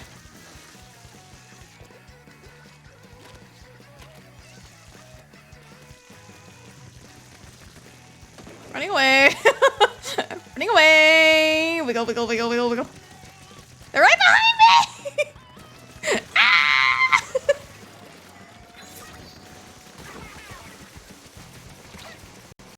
Run, run, run, run. He's right behind me, isn't he? Ah! Okay. I'm not self-aware enough to realize what my go-tos are. I tend to not super dip into nostalgia until I'm like not doing great. Like I'm not doing bad. I know that I tend to super dip into nostalgia when I'm feeling a little overwhelmed. And with the move and everything, I've definitely been feeling a little overwhelmed. Like, that is okay and is acceptable for me to feel those feelings. But it's good for me to know that I'm feeling those feelings, you know? I've just become, yeah, it's the comfort zone, exactly. It's very comforting. Like, I wouldn't say my childhood was like the most positive thing I ever experienced, but I still get nostalgic. I immediately died. And I still find them like really, really comforting. Because they, I don't know if it's like the tism or what, but like dipping into something familiar and known is so nice. And it's like a warm, cozy blanket. So I know that like if I'm really wanting to dip into nostalgia, it means I'm really in need of like a warm, cozy blanket fresh out of the dryer, and it's like that's a good thing. Like it helps. But it's good to know also that I probably am doing that because something else is going on. 90s anime and video games, exactly. Yes, I got the license. Done with the paintbrush. And for me, a lot of 90s computer games. As well, which is what we've been talking about. And one of the ones that I downloaded was literally like a Barbie game, a Barbie detective game that I played as a kid. And there was like this long list of names that like were pre-recorded so that during the game, Barbie would be like, name, we gotta solve the mystery. So for me, it was like, Rachel, we gotta figure out what happened to Ken. And I was like, ugh. I was always like so spooked every time it happened because I'm also not used to hearing that name anymore. I'm just used to hearing Ray all the time. Like literally all the time. Like that, like I only hear like that name from like my family. These games, they're very cute and they're very fun, but like I was replaying the beginning of it and it was like every time she said my name I was like, ah. It scared me because it was also like for some reason louder than the rest of her dialogue. So it'd be like, we gotta figure out what's going on with Ken. Rachel! And I was like, ah! Jump scared. We gotta disconnect. I know I'm not physically doing good because I'm serious crave burger and heavy food. Yeah. Yeah, I do that too. Rachel, we gotta go. Yeah, exactly. It's like name in all caps.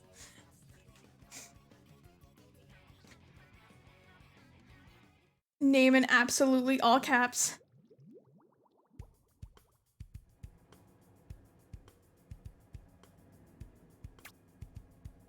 Ken stole that money and committed fraud in a Bugger's girl boss moment. I will say one thing that's really cute, like really cool looking back on those games, is that you have this like tech whiz basically as part of your like, every time you find like evidence, it gets sent to like Barbie's friend, and the tech whiz is in a wheelchair, and I was like, that's really nice. I'm glad that, you know, they have like that representation, and that the tech whiz isn't just like Barbie's guy friend, and it's like, I like that. I like that a lot. Although Barbie never shuts up, and I wish she would shut up for 2 seconds. I'm like, please. Please, Barbie. Professor Layton times Barbie? I'd be down. But also, I was a huge Professor Layton fan as well. So anyone excited for World of Steam? I need to go back and play the 3DS ones because I never played them. Because my guy friend is busy committing fraud. I tried. I had an issue with the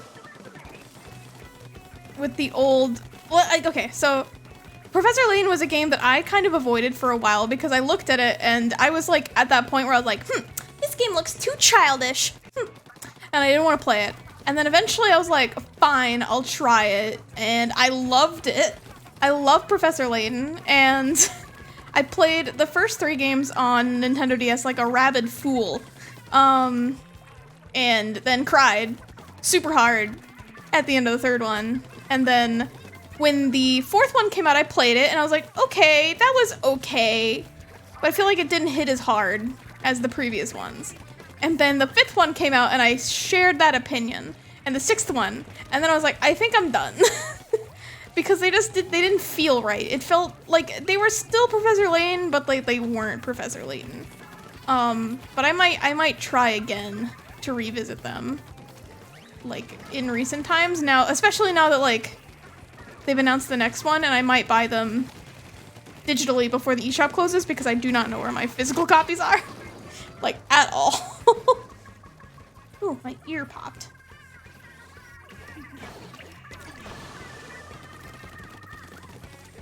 Whee! Also, not related to anything, but, I've been thinking about drawing some new emotes for the channel. So I was curious. I don't necessarily have any new emote slots to use them in yet. But I know that there's emotes that nobody uses. So, if there are emotes... Did you play the Phoenix Times Late? I played some of it. I did not finish it. Because I wanted it to be an Ace Attorney game. I basically just wanted it to be an Ace Attorney game where Layton was there, and I could not get through it. But I want to try again. Like, I want to revisit it now. I also might try and be naughty and mod my 3DS. Because there's ways to do wireless capture now if you have a modded 3DS, and I kind of want to try it because I would kill to be able to capture my 3DS without having to sending it away. Because I have a Pokeball 2DS and I don't want to break it by someone installing a capture card in it. I'd be too scared. Now that you're not like other girls, you're too cool, but because you're yeah, basically. Yeah,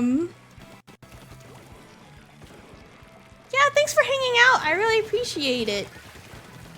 Take care and have a good rest of your week. I'll see you later.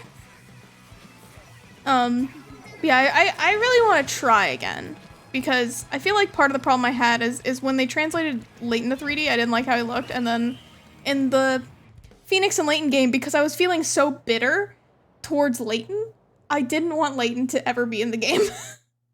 And every time he showed up, I was like, shut up, Leighton. Shut up. Let me just hang out with Phoenix, please. We'll just hang out with Phoenix and Maya. And then I got spoiled for something because I did a doodle in like the notes doodle thing because like you could take like notes, and so I did like a doodle on the bottom screen, and then I posted it on DeviantArt, and it was like commenting on something in the game, and then someone's like, you know that's not true, right? And I was like, great, thanks. I did not know that was not true. Thanks. I definitely needed to be told that it was not true. If the autism thing checks out, to explain why I'm enjoying streams. I've not been like diagnosed, but I have friends who have been, and they're like, yeah, probably. I know I've taken like the RADS like online thing and scored like decently high. Like not insanely high, but like high-ish. Like definitely higher than the threshold. But not like as high as some of my other friends. But it's something that I want to like potentially pursue, but I definitely want to pursue diagnosis for ADHD because I am almost like 100% positive I have that. It's either that or so I think I probably have both, but ADHD can cover up autism, and I want to get medicated potentially for ADHD because I have so much executive dysfunction like all the time. Thank you. I need to find, it's just been like a thing for like the past few years, the pandemic, and like I've switched jobs quite a bit, and then even when I didn't switch jobs, my job has like switched my insurance on me quite a few times. So like every time I try to get settled with like a primary care doctor, which takes like months to see them for the first time, or like I try to get a therapist, it's always like, oh, you're on a different insurance like 2 months in, and it's like, great, I can't come to see you anymore. Goodbye. And then I have to start all over, and then getting over the executive dysfunction to start the whole process again is really hard. So it's been like a whole thing because America.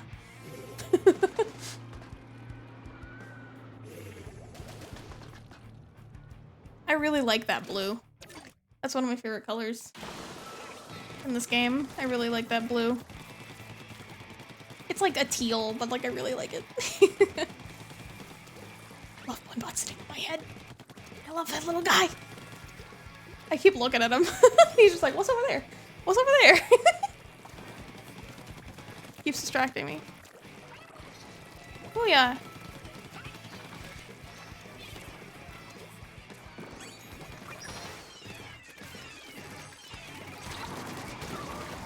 Hehe.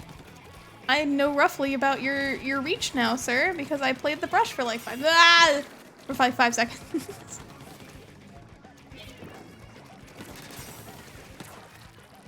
Okay, bomb.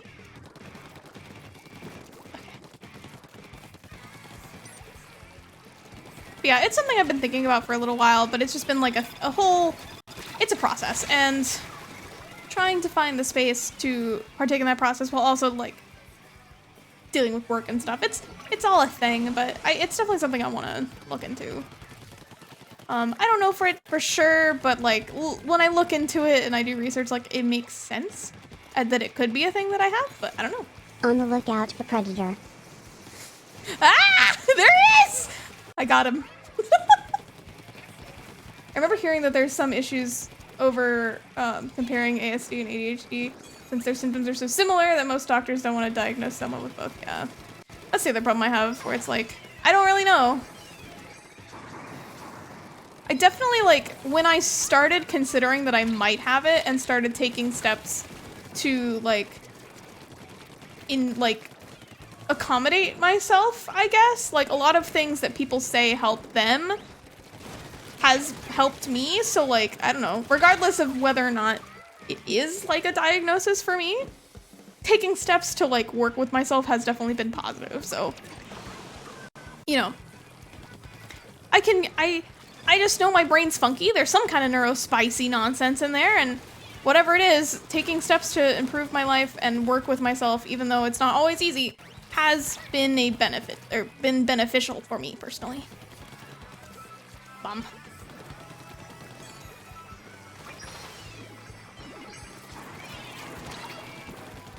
Oh, I'm gonna die. Oh, I'm gonna die. Any step helps, yeah. Taking care of my autistic child, me, yeah, pretty much. It is a lot to juggle around, for sure. Yeah, like, even just small things like, okay, I'm gonna start, like, wearing headphones when I go out and stuff like that so that the noise isn't as bad. And then realizing that, like, you know, being in public stresses me out a lot, and is so knowing to, like, make sure that I take steps to make it easier. It's all a thing. And executive dysfunction is definitely a nightmare. It's the one I've been dealing with a lot. But I've been trying to, you know, do stuff like body doubling and things like that to help. And some small things I've been doing as well is, like, sometimes letting myself follow the dopamine. Like, if I'm like, man, I really want to do this thing, but I shouldn't right now. Sometimes I'll just let myself do it because then it gets my brain off of that thing. And sometimes the thing it wants to do is, like, really productive. It's like, man, I really want to, like, go check my mail, which isn't, like, the most productive thing, but it's like, I want to check my mail. I wonder what's in my mail. And it'll get me, like, on a short little walk to the mailbox, and that's positive. That's good. And then I'll feel refreshed, and then my brain will no longer be fixating on go check the mail, and then I can do something else. So it's been helpful to, like, be open to it, I think, more than anything else. It's hard when you're a single mom of an autistic child and you're also the child, yeah. So true. So true.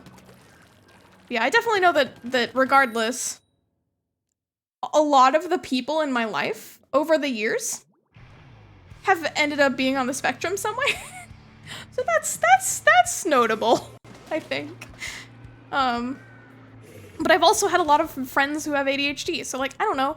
I just know that my brain doesn't work right. It's not normal. But, like, it's not bad. It's just not, like, the neurotypical brain that works in the society that we have built. So I have to find ways to accommodate myself in this world that's not built for me. And that's okay. That is a-okay.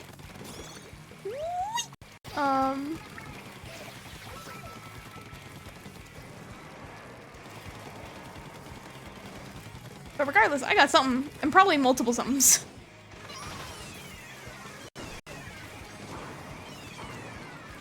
Most likely multiple somethings. But I will say, like, some things, like, the pandemic have helped me have a space to analyze that, so I'm... As much as the pandemic sucks, it has been giving me a space to, like, introspect in that way. The best friends are the ones who support you no matter what troubles you're going through, yeah! And understand your limits, yeah, exactly.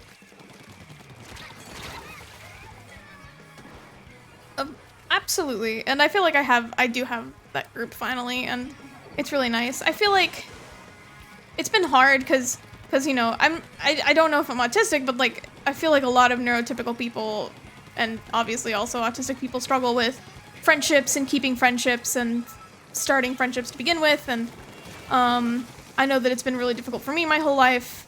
Because I was always quick to make friends. I knew what to say and how to get in people's good books to make friends, but I could never keep them. Like, ever. It was, like, impossible.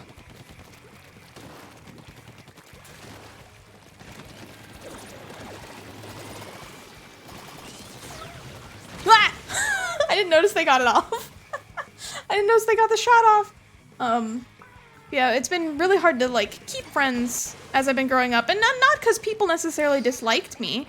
I was just never, like, able to get so close to them that, like, when people moved or when I switched jobs or, like, it wasn't as easy to see them anymore, that, like, they stayed friends. And I just feel like, you know, when I graduated from high school, I went to college in different towns. So, you know, like, my high school friends weren't just there anymore. And they didn't necessarily dislike me.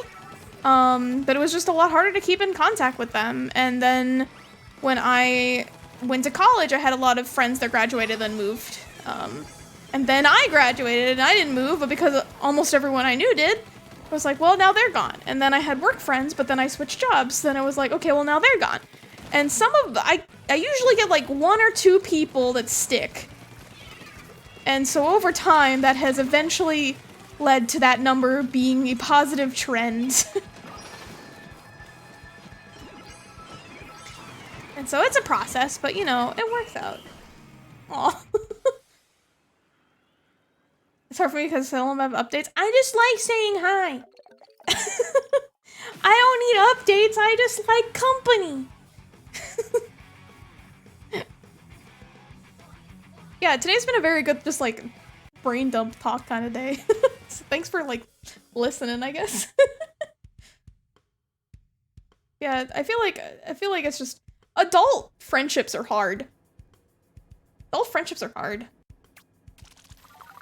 Keeping in contact with people is hard. Alright, I'm probably gonna get, my Sheldon license on this last gun, and then we'll probably end stream, which will probably be like another 15, 20 minutes. It's never bad to tell how you feel. Well, thank you. I don't know. I'm very, like, calm today. I think because I let myself, like, I did something that was, like, weighing on my mind today. And then I got groceries, and so I took a lot of things off my to-do list today. Today was a good spoons day. So, I'm feeling very good. All friendships are when you're neurospecialist specialist, so yeah. Because, like, a lot of people are like, oh, just go to a bar, and I'm like, a bar is so overwhelming. No, thank you. Part of the reason why I didn't talk a lot in between the pandemic time, because unless I'm talking about my special interests, I don't got a lot to say. I'll listen to you talk about your special interests. I know the feeling. I feel lucky to have instantly click with someone first day of high school and still really talk to them. Oh, that's nice. Even after moving out of state, that's really good. I had a friend that, as I had, like, my other issue, and it's, like, not really an issue, I guess, is that I have a lot of friends who, I would say, you no longer have a choice. That's okay. I like listening. I'm gonna see how far we are in this gun.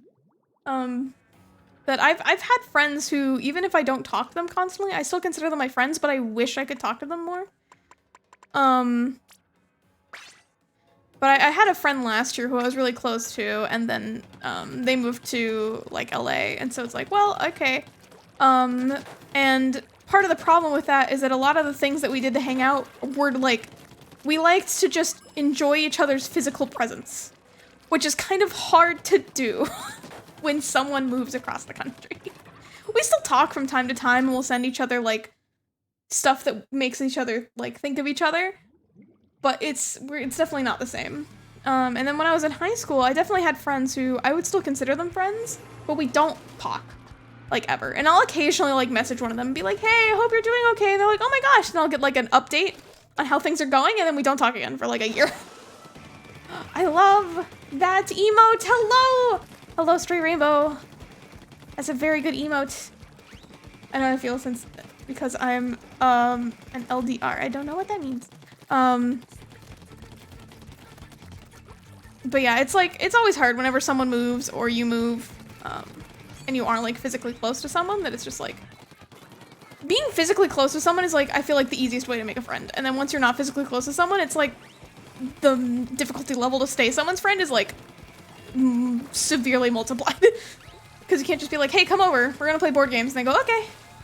You gotta be like, hey, get online and see this message to begin with.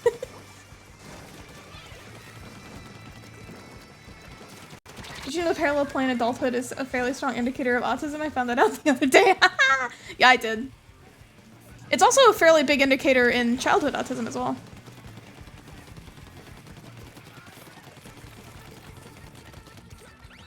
Thank you!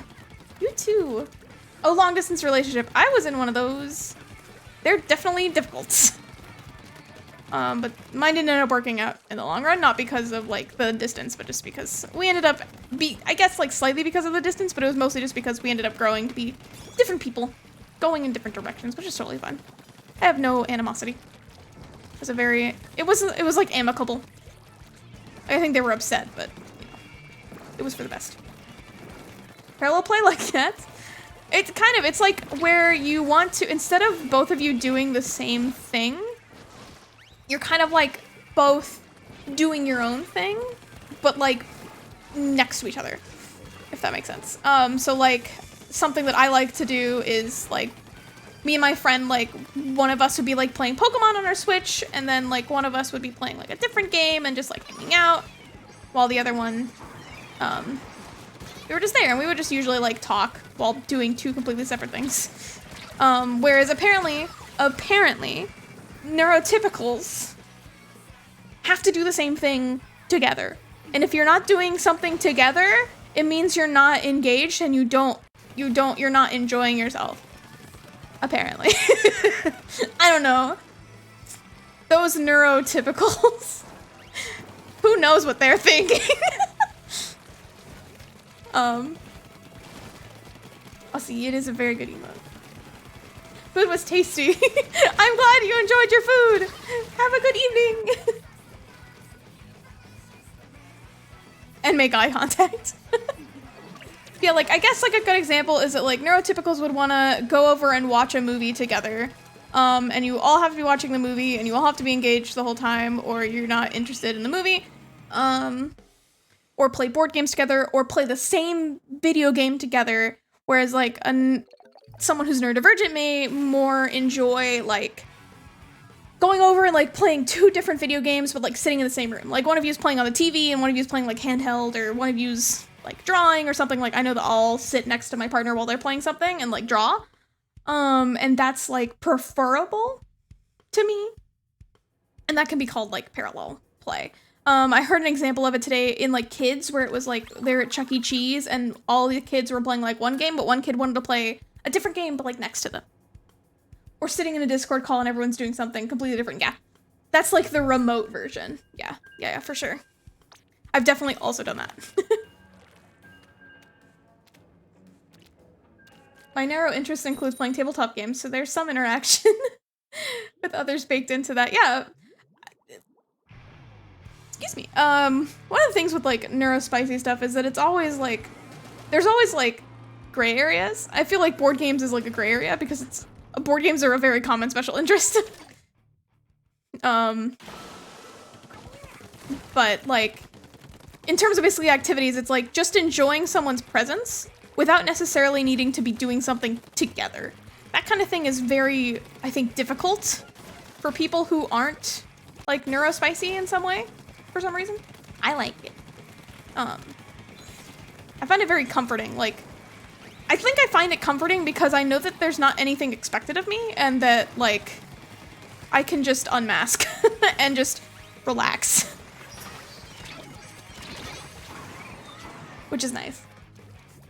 This all sounds like how cats socialize by mimicry, kind of? But it's not really like mimicry. It's not at all mimicry. It's like doing different things, but in, like, occupying the same space. I can absolutely agree with this. That's kind of like the vibe. Is it like you're literally just enjoying each other's company, but not by, like, necessarily occupying yourselves with the same activity.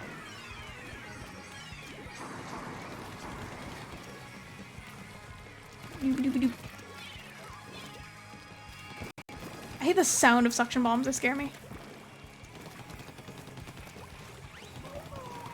I'm playing a dangerous game. I'm running away because I'm scared. Yeah, it's very much, it can be a very neurotypical pastime. Tangentially related, if you have a cardboard cutout of a laptop keyboard next to your real one. I've seen videos of that, it's really cute. I'm allergic to cats, but I love when they do little mimicking things to show that they love you. It is very adorable. Because yeah, the reason they sit on your keyboard and your laptop is not because they're trying to annoy you, it's because they're literally just trying to mimic what you're doing. Because that's how they show affection. They're like, I will be like you. Look, I am doing you things. Darn. It doesn't work for me. I will still lay on your laptop. Darn it! Yeah, I find like parallel play very rejuvenating, I guess. I feel like I've all expectations are less, and also because it ties into that body doubling thing, which is like the ADHD term for it helps me focus. And so if I'm like, I really need to get something done, can you come sit next to me?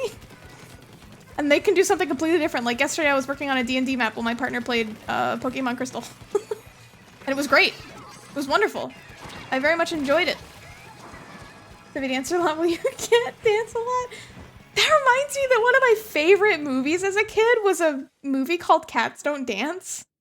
And it was a movie about cats learning to dance. I think Sphinx cats are hypoallergenic. They are. Sometimes. It depends on what you're allergic to. If you're allergic to the fur, yes. If you're allergic to the saliva, not necessarily.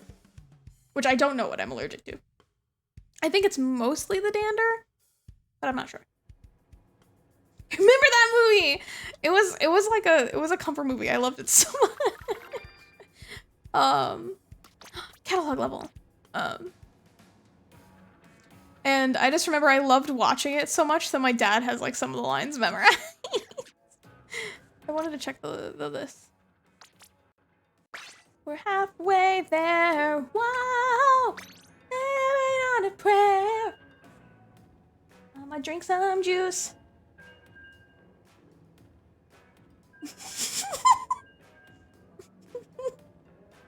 I looked so silly. Those people are allergic to the saliva, I think. But since they groom themselves, it's on all their fur and it gets everywhere, yeah. But some people can just actually be allergic to the fur.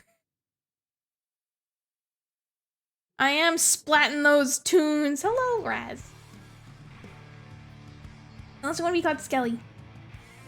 My brother's playing Guilty Gear. I really want to learn.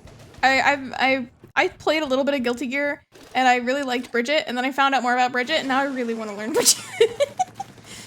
I want to get good at Bridget. Love her. I remember stories my mother told me about how I wore out a Toy Story VHS when I was a toddler. That's amazing. Everyone in my family, like, fixated over movies. I know that one of my movies was Cats Don't Dance. I know that one of my movies was, Bolt. Like, Disney movie Bolt. One of my movies was The Night Before Christmas. And then one of my brother's movies was Jaws and Indiana Jones series. Which was really funny because we had like a DVD player in the car, and so we would watch Jaws on like every road trip ever. Bridget is so fun. Mine was apparently Lion King. Bolt was a very interesting and good movie. I remember almost nothing about it because I haven't watched it since then. But I had insomnia as a child, and so I would put on a movie to fall asleep to. And for a while it was Anna music, and then it was Bolt. And then I don't remember what it was after that. But I just kind of watched stuff to fall asleep to. Okay, interesting. You can't squid when you have the bombs going, so you want to just kind of chuck them as fast as you can. Good to know. Watched so much Shrek 2 and Nemo. Nemo is also good. I like Jaws, but now I have a fear of the ocean. Lol. Hi, Baker.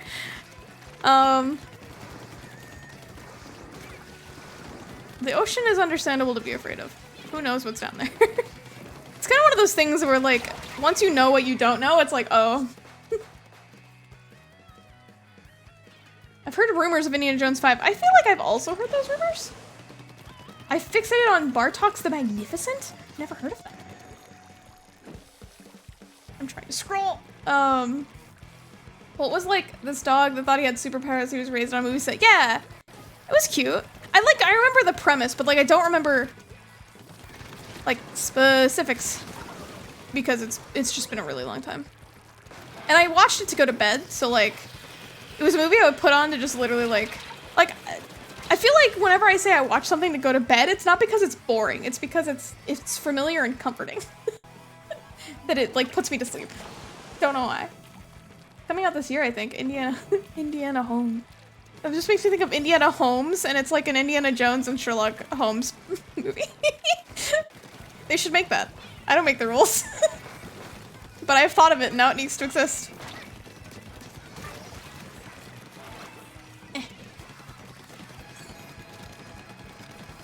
We explored more of outer space than the deep ocean. Yeah.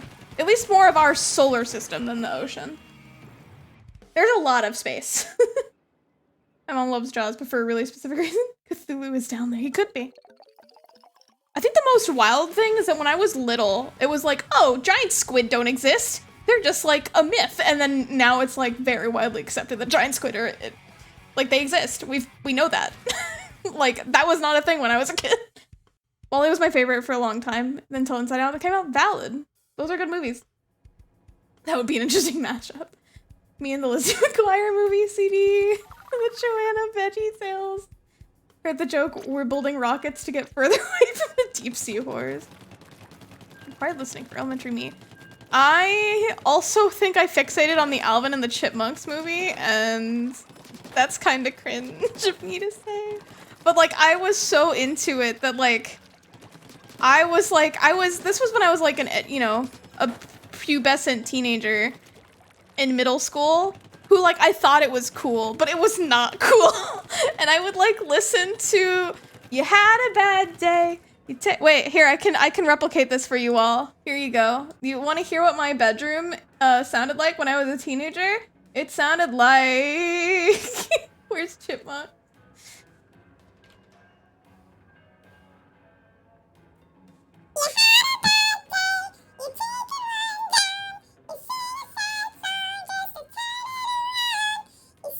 That was truly cringeworthy.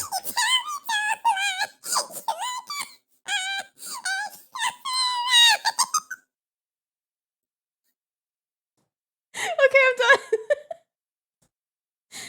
I'm done. I would listen to the like soundtrack from the Alvin and the Chipmunks movie, and I liked it so much that my parents burnt me a CD of it. And I played it on my boom box. It was an experience. It was an experience. I would just like come home from middle school feeling sad and hormonal because of puberty. And so I didn't know why I was sad. I was just very sad. So I would sing that song along to the Chipmunks. And it was like, there you go. Feeling better now because I sang a sad song just to turn it around. Hey, you know what you like, nothing wrong with that.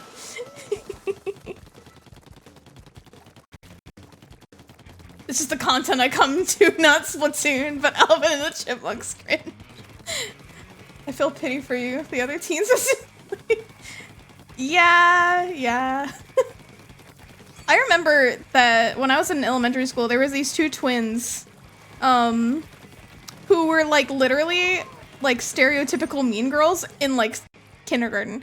They had each other and they were the popular girls and everyone wanted to be their friend. So they were mean to everybody. I think it's because they were rich or something, you know? But I remember that they went to my middle school in 6th grade. I remember they made fun of me behind my back. I remember I overheard it one time and I was like, okay. I remember they made fun of me because I went back to my, like, I went to talk to one of my teachers because they had, like, I went to talk to my teachers outside of school hours. Like, and I was just like, hi, hope you have a good day. Okay, bye. Because I another side of my brain being different than typical, I was friends with, like, all my teachers because I got along with them easier than my classmates. But I went and told, like, one of my favorite teachers, like, hi, have a good morning, because I got to school early, so I just wanted to, like, chat for a minute, and then they were like, who goes and talks to a teacher? You know, she's so weird.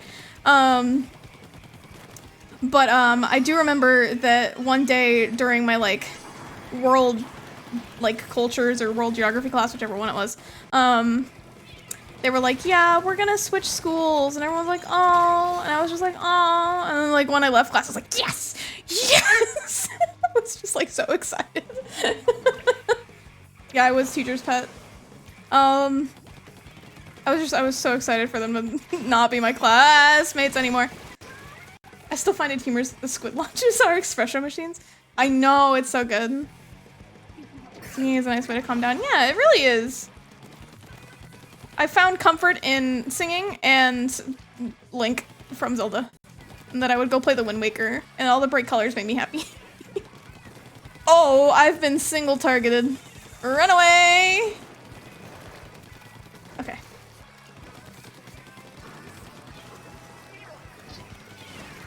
Shoot. I cornered myself. Yeah, I was definitely bullied a lot in school. Mostly for being short. Explicitly. It was explicitly because I was short, but I'm pretty, like, retroactively, I'm pretty sure it's because of other things as well. You know how it is. That's fine. I'm not bothered by it anymore. I accept myself. It gets to me sometimes, but, like, for the most part, I'm not bothered. Unbothered, staying in my own lane. My comfort game was Nintendo Aquarium. Aw. Bright colors are always nice. Yee, they really are. I was too autistic to be mean girled because I always took the backhanded compliments as actual compliments. See, they didn't even do backhanded compliments. They were just, like, mean. They would just be like, oh, that's cute, but mine's better. Like, it wasn't even backhanded. It was, like, pretty blatant. I also remember that, like, I had, like, a different bully in middle school, who, like, straight up stole from me one day. Like, I would try to join athletics because I wanted to be on the basketball team because I really liked basketball, but, I'm short, so obviously they never put me on the team. So if you weren't on a sports team, but you had to take, if you wanted to try out for a sports team, you had to take, like, a different class that was called athletics instead of gym. And they basically just, like, ran you into the ground as, like, until you barfed while running and then made you keep running as, like, a freaking 12-year-old. There were all these rules. You had to have your hair up and everything. And then because you had to have your hair up and you had to be on the gym floor when the bell rang, a lot of us, like, had to leave our lockers unlocked because if we had to spend the time, like, unlocking them, we wouldn't be able to make it because, like, the gym is all the way at one end of the school and all the classrooms are at the other end of the school. So to get from your class, assuming your teacher wasn't like, the bell doesn't dismiss you, I do, and held you after, you gotta book it regardless. And then you still have to change when you arrive. So you had to be changed on the gym floor when the bell rang. So in order to also have our hair ties, we had to, like, unlock our locker and, like, book it. So I remember one day I went to my locker and I didn't buy the normal black hair ties because I was normal and I wanted the rainbow ones, and the colorful ones because I liked the colors. And so I remember one day all of my colorful hair ties were missing and this one girl suddenly had colorful hair ties. And she had, like, a crony, like a sidekick, like literally in a Disney movie how the mean girl always has, like, a sidekick yes man. It was literally just like that. And her, like, sidekick yes man came up to me one day and was like, you should really lock your locker, and, like, pulled her, like, jacket sleeve back to show me my colorful hair ties. And I tried to tell the coach and the coach just did not care because the coach loved them. And I just started, like, crying. And one of my friends apparently, like, went over and cussed her out, but, like, nothing ever happened to her. But, like, she was just, like, she actually just straight up stole from me and was just a big old fat jerk. And her locker was right next to mine, so there was, like, no avoiding her either. Why do they always have henchmen? I don't know. Like, I don't know. Why do they have henchmen? Because, like, in high school, I was bullied by people in band who had henchmen. Like, everyone had henchmen. Why did everyone have henchmen? I don't understand. They're just big old jerks. Why do people like them? They're not even, like, transparent, like, about it. They're pretty, like, explicitly jerks. The henchmen don't get bullied? Yeah, that's probably the actual reason. It's like, oh, if I agree with you, then I'm spared. That's probably true. It's the villain's code! Run! Oh, you're hiding. Did their CV? Did they build their CV of useful experience minions? They should apply to be in the next Despicable Me movie.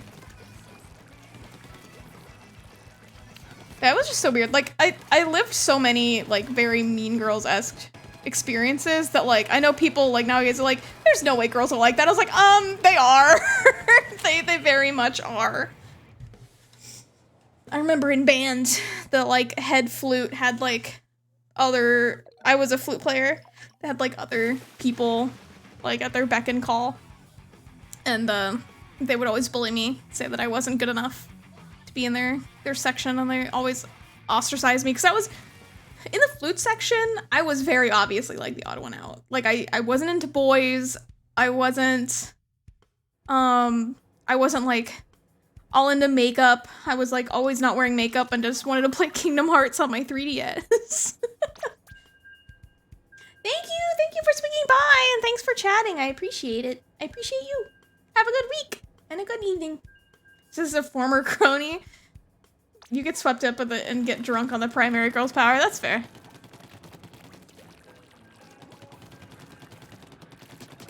Yeah, it was always, the flute section was the weirdest one, because, like, one day they'd be nice to me, and the other day they'd be, like, absolutely wretched to me.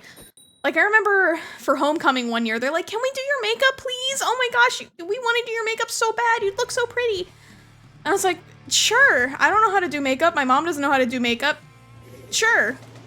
So I went over to their house, and, like, I met one of their dogs, and, like, their dog was very cute and very old. Like, tongue constantly sticking out of his mouth. Very adorable. And then they did my makeup, and then we went to homecoming, and then they, like, didn't talk to me for the whole evening. Because they just wanted to do my makeup. I was like, okay. And then, like, literally, like, the next year, which obviously it's not, like, an immediate thing, but the way that they treated me was, like, a constant.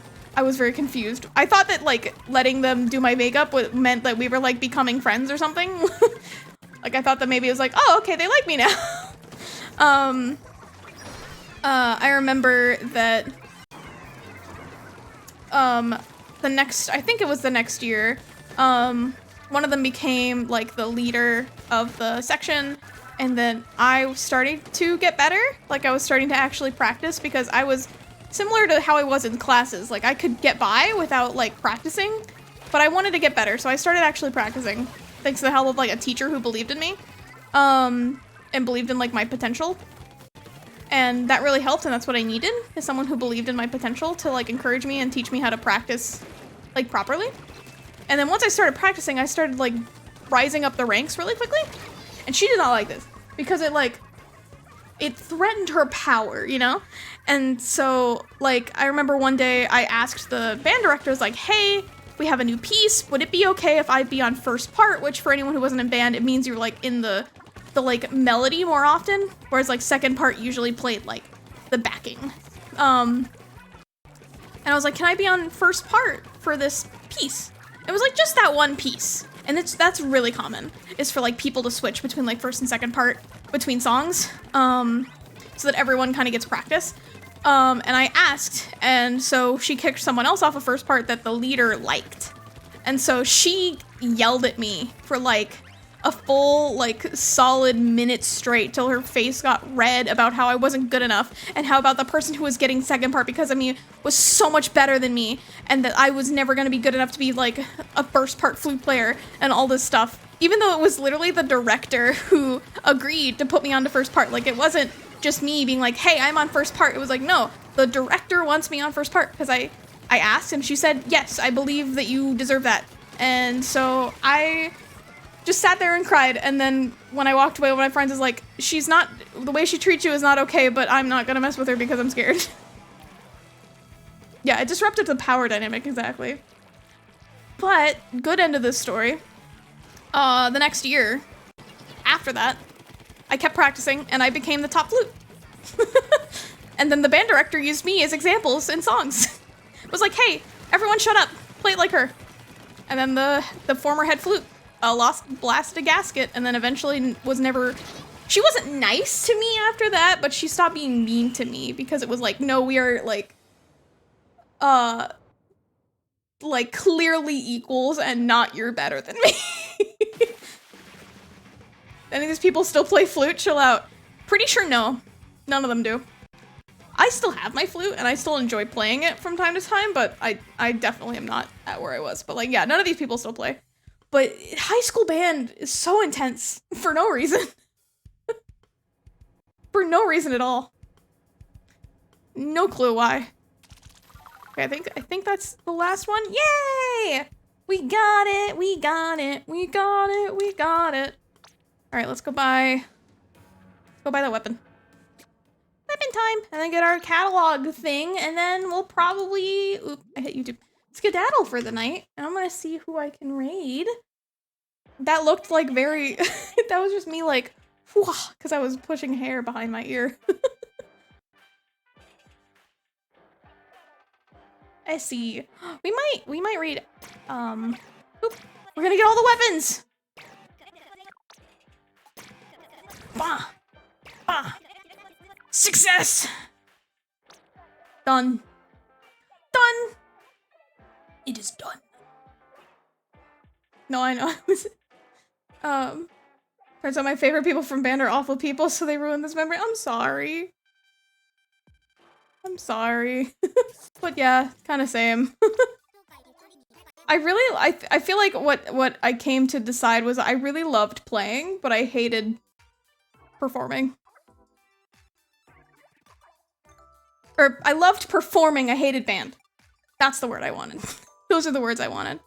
We might read Quick a Pink, who's doing some shiny hunting. They're very wholesome. Very wholesome. Headphones. But yeah, thanks so much for hanging out, you guys. That was really fun. Got some progress. Got some progress with my Splatoon grinding and also got all the weapons, which is always fun. And I really appreciated just kind of, you know, chatting. It was really, really fun. I really appreciate it.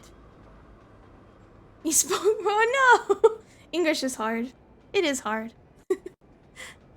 But I'm gonna start a raid. I need to spell it right, otherwise it will not work. Quick Panic. I don't know why I always say their name wrong, but I'm gonna make sure the picture is the right one. Perfect! But have a good week, everybody. I'll see you back here next week. Not sure what I'm gonna do. We might start our... I'm gonna do a Wonderlock in Pokemon Scarlet, so we might start that next week. And I hope to maybe see you there. But regardless, have a wonderful week. Take care of yourselves. And I'll see you next time. Bye-bye. Take care, y'all.